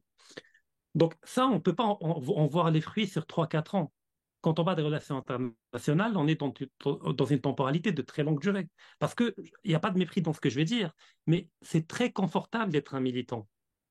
Parce qu'on n'a pas besoin de composer avec le fait de payer le FMI, de gérer un État, d'éviter les déstabilisations, d'éviter des attentats sous faux drapeau, d'éviter des assassinats. Effectivement, on est militant, on se connecte, on appelle au boycott, on fait des choses. D'ailleurs, on se connecte par un Internet américain, sur un ordinateur américain, avec un Facebook américain, pour appeler à boycotter des produits américains. C'est génial comme concept. Fallait y penser quand même. Peut-être même à partir d'un téléphone américain, un iPhone pour ne pas le nommer. Donc, mais quand on est chef d'État, on doit composer avec d'autres choses. On doit composer avec des pressions, avec des chantages, avec des tentatives de déstabilisation. Et donc, on ne peut pas, en tant que militant, exiger d'un chef d'État de se comporter comme s'il est militant. Il y en a qui l'ont fait. En général, leur espérance de vie tend vers zéro. Sankara, etc. Tous les gens qui ouvrent grand leur gueule, en ont de grandes valeurs, mais qui n'ont pas les moyens de cette grande gueule et qui finissent par être liquidés. Poutine, si Poutine avait en 99, lorsqu'il a été nommé Premier ministre par Yeltsin et puis président en 2000, si en 2000 il avait annoncé son agenda en disant moi je suis pour le monde russe, je suis pour l'opposition au monde occidental, on n'aurait plus Poutine depuis longtemps. Donc il a fallu composer avec l'ordre des choses, accepter une soumission relative vis-à-vis des États-Unis, réduire la dette, restaurer la verticalité du pouvoir, restaurer le complexe militaro-industriel russe pour à partir de 2007 commencer petit à petit à s'opposer au monde occidental. Donc à ce moment, il faut une maturité quand on pense la politique au niveau de l'État, au niveau d'un chef d'État. Et on ne peut pas exiger un chef d'État qui se comporte comme un militant, avec des hashtags et avec des boycotts. Un chef d'État compose avec des réalités plurielles que le militant ne peut pas voir. Si je peux me permettre, Ouais, ouais. et ok, j'admets, je reconnais, bien sûr, ok. Mais à ce moment-là, comment le Maroc, enfin comment la monarchie marocaine ou la nation marocaine peut se dire, je préside le comité Al-Quds pour sauver Al-Quds, je, je soutiens la cause palestinienne devant le monde. Je veux dire, il y a un minimum, enfin un minimum quand même. Je veux dire, on a beau être vous savez, même les Américains, tu l'as dit, ils sont obligés de dire la démocratie, etc. Alors, comment, moi, je veux dire, il y a un tel décalage entre, je veux dire, un minimum serait que le Maroc se dise, bon, ben, Al-Quds, à ce moment-là, si on est réaliste, parce que aller dans les instances internationales et défendre un pays, enfin, tel que, quand on sait ce qui se passe à Al-Quds, et se dire, je suis président dans le comité Al-Quds depuis 40 ans, ça devient difficile à tenir. Voilà. Ça devient difficile à tenir des discours sur la solution à deux États, sur la Palestine, etc. Et il y a quand même un minimum de cohérence. Ou alors, je pense que les États-Unis et Israël peuvent se permettre d'être des États voyous, d'être des États cyniques, parce qu'ils en ont les moyens. Les États-Unis en ont les moyens et ils l'ont montré. Est-ce que le Maroc a les moyens d'être aussi décalé par rapport à ce qu'il défend? Ah, peut-être qu'il est décalé, mais il tue personne. Et il n'envahit aucun État. Oui, Ah oui, je l'ai fait. pas directement, mais enfin. Ah, peut-être si on avait un meilleur voisin que l'Algérie, peut-être qu'on n'aurait même pas eu besoin de cette normalisation. Quand on parle depuis tout à l'heure du Maroc, on oublie que l'Algérie est une variable fondamentale qui a également amené le Maroc à devoir composer avec cette réalité et à accepter. Si on avait la reconnaissance algérienne de la Maroc et du Sahara, il n'y aurait pas de problème. Mais on a les voisins que l'on a et on ne les a pas choisis. C'est un peu comme les membres de la famille. Ça dit à l'activisme est confortable? Non, pas trop, là, tu vois, pas trop. Et puis, j'ai pas un iPhone. Donc, mais bon, c'est une réalité, effectivement. Maintenant, ce qu'on a décrit comme étant peut-être une position courageuse d'un État qui essaie de défendre ses intérêts et qui ne prend pas le risque de prendre une position qui pourrait soit attenter à son fauteuil, soit à sa position. Moi, j'appelle ça pas du courage, j'appelle ça de la lâcheté intellectuelle et de la lâcheté. Oui, et alors, quel qu'en soit le prix, il y a plusieurs personnes qui en sont mortes de leur position. Et alors, c'est pas une raison. Je veux dire, c'est pas parce qu'on risque je sais pas quoi et qu'on va pas défendre un point de vue et on oublie dans tout ça ce qui fait de nous des hommes, enfin, une dignité humaine. Je peux pas, moi, enlever ça de la composante marocaine ou de ma composante. C'est pas possible de dissocier, d'être froid comme ça et de dire ah ben oui, mais on est obligé parce que sinon, surtout que on perd tout, on ne gagne rien. On perd en dignité, on perd en crédibilité. Jacob vient de le rappeler parce qu'on est quand même président de Jnat al-Quds. Alors comment pouvez-vous être président, enfin le pays défendre le Jnat al-Quds et en même temps voir ce qui se passe tous les ramadans à Jérusalem? On perd notre crédibilité et ça va impacter à un moment donné ce propre peuple qui va se dire mais où on nous emmène? Ça, c'est la première des choses. Et les gens qui bénéficient et qui profitent de cette normalisation, je vous assure que ce n'est pas le peuple. Je n'ai pas cité des noms, mais il y a des hommes d'affaires qui s'en sont mis plein les poches. Et c'est pour ça que ces mêmes personnes-là défendaient cette normalisation, parce que ça impacte directement leur chiffre d'affaires et leurs échanges. Ça ne redescend pas sur le peuple. Ce qui redescend sur le peuple, c'est tout ce qui va avec cette sionisation de la société. On n'est plus dans la normalisation. Quand on nous impose des programmes à l'école pour faire apprendre à nos enfants ce que c'est la Shoah, quand on réouvre, quand on veut absolument faire du Maroc une terre où maintenant les sionistes reviennent en disant ben ça c'était ma terre, vous dégagez parce que j'ai un droit là-dessus, et puis il y a une affaire qui a éclaté, mais heureusement qui a été réglée. On ne peut pas nous demander d'être. Ça s'appelle moi je me dis, le militantisme. Et je suis pas. Peut-être qu'on va avoir l'impression que je suis là émotive et que je défends. Non, je suis vraiment très cartésienne aussi. Effectivement, si je pouvais boycotter tout ce qu'il y a à boycotter, même si je dois boire de l'eau et rien d'autre, je suis dans cette position. Désolée d'avoir ce côté-là. C'est comme ça. Maintenant, le répertorier sur une élite qui réfléchirait différemment pour le... Non, même ça, je ne le vois pas. Il n'y a rien, il n'y a aucune retombée positive sur cette normalisation. Et même pire, ça va être à l'encontre des Marocains. Maintenant, je ne me bats plus pour la cause palestinienne autant que je me bats pour la cause marocaine. parce que ce qu'on voit sur le terrain, et je suis sur le terrain, je suis à Rachidia, je vais dans le sud, je vois les terres ce qu'elles deviennent, je vois comment on fait dégager des gens en leur promettant un appartement économique en prenant les terres pour pouvoir faire des medjous. Je vois comment les avocats maintenant vont être et d'ailleurs, professeur Nagy l'a bien expliqué, comment les avocats vont être maintenant cultivés chez nous pour être vendus en Europe, euh, en pompant toute l'eau qu'on a, toute l'eau qu'on a. Bref, il y a plein de choses qu'on voit sur le terrain qui nous montrent que non seulement on va dans le mur avec cette normalisation, on va y laisser des plumes, mais en plus, on trahit, oui, une cause humaine qui est la cause palestinienne et qui est, et oui, vous m'avez dit les Américains ont fait des pire que ça, bien sûr qu'ils ont fait pire que ça, mais cette injustice, elle dure depuis 75 ans et le monde entier laisse faire. Malgré les résolutions, il y a plus de 100 résolutions qui ont été votées, on laisse faire mieux, on arme maintenant, on nous arme nous, et moi, dans ma position, en tant que Marocaine, des fois, je me dis, mais on est collabo. Et ce terme-là ramène à des choses atroces de l'histoire, mais on en est là, et on ne veut pas être collabo de ce qu'on voit aujourd'hui. Je vais vous donner 2 minutes chacun pour conclure. Très rapidement, ce que je découvre qu'il y a un critère de la durée, c'est un critère de moralité, c'est-à-dire les Américains ont tué 1 million d'Américains, mais à la limite, c'est pas très grave parce qu'ils l'ont fait rapidement. Mais Israël, c'est parce que c'est dans la durée. 75 ans, 74 ans qu'ils le font. Bon, c'est pas un critère moral. C'est 1 million de morts, c'est 1 million de morts. Quand les États-Unis tuent 1 million d'Irakiens, c'est un intervalle temporel de 10 ou 15 ans par l'embargo, par la privation de médicaments, etc. Normalement, un militant cohérent devrait rappeler à rompre les relations avec les États-Unis. Je vais faire moins des choses. Et en plus, sans les États-Unis, il n'y aurait pas Israël. Qui protège Israël systématiquement au Conseil permanent de sécurité, ce sont les États-Unis. Donc un peu de cohérence et appelé à rompre les relations avec les États-Unis parce que c'est le mal premier, c'est la cause première derrière l'impunité israélienne. Donc ça c'est d'un côté. Et puis deuxième côté, face à l'anthropomorphisme politique, moi je peux rien. Je veux dire, un État lâche, un État courageux. L'État n'est ni lâche, ni courageux, ni etc. L'État se mesure par rapport à des facteurs de puissance factuels et objectifs. Un État est à la tête de plusieurs millions d'âmes. Donc, quand on est un militant seul, et ben à la limite, quand on entre dans un aventurisme, on engage tout au plus sa petite famille.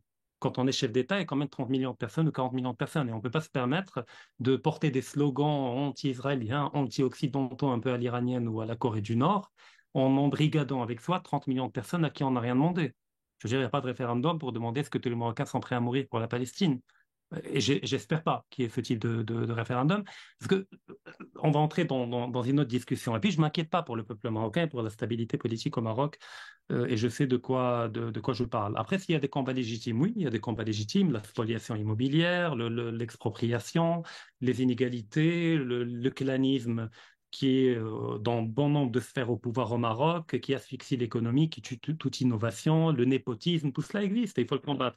Mais ça, c'est un combat entre Marocains, je veux dire. Pourquoi y greffer la question palestinienne? Alors, il n'y a pas de retombée positive. Peut-être pour vous, pour moi, il n'y a pas de retombée positive, mais je ne juge pas l'efficacité d'une stratégie à l'aune de ce que j'en touche moi ou vous ou quelqu'un individuellement. Il faut l'inscrire dans une perspective beaucoup plus globale, ce que j'ai développé tout à l'heure, la question du précédent juridique, la question de la prospection pétrolière et gazière, la question des reconnaissances qui vont venir d'une manière ou d'une autre de la part de la Grande-Bretagne et éventuellement de l'Espagne. Donc c'est sur la très longue durée. Parce que avec cette logique-là de retombée, qui est une 30 logique très secondes, Rachid. utilisable, oui, même la marche verte n'a pas profité directement aux gens qui ont participé à la marche verte. Mais quand même, ça a permis de libérer un pan du territoire marocain et qu'on peut visiter aujourd'hui tranquillement.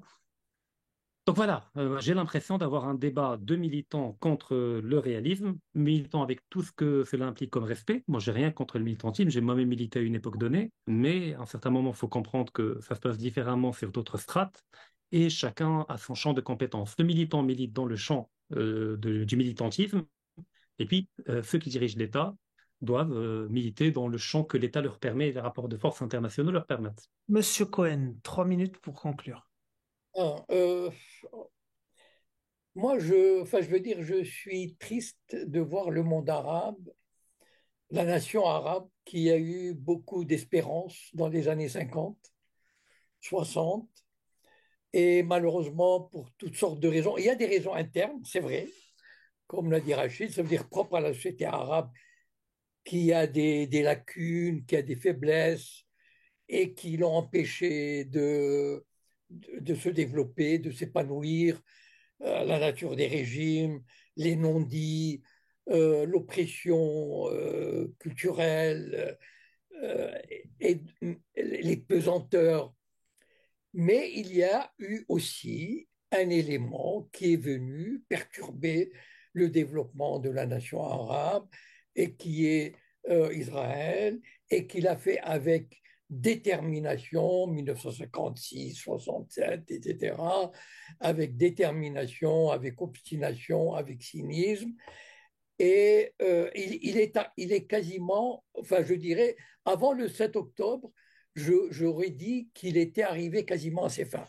C'est-à-dire qu'il a mis dans sa poche la plupart des États arabes, dont l'Égypte, qui est le plus important, le Maroc, qu'il allait mettre dans sa poche l'Arabie saoudite, et que finalement, il allait réaliser ses projets au détriment des intérêts profonds de la nation arabe. Est-ce que, moi je mets ça en point d'interrogation, est-ce que ce qui s'est passé depuis le 7 octobre, est-ce que ça sera un coup de frein ou pas, voilà. C'est Dia qui est visiblement très enrhumé. Pardon? Oui, mais bon. Pour le mot de la Euh, fin.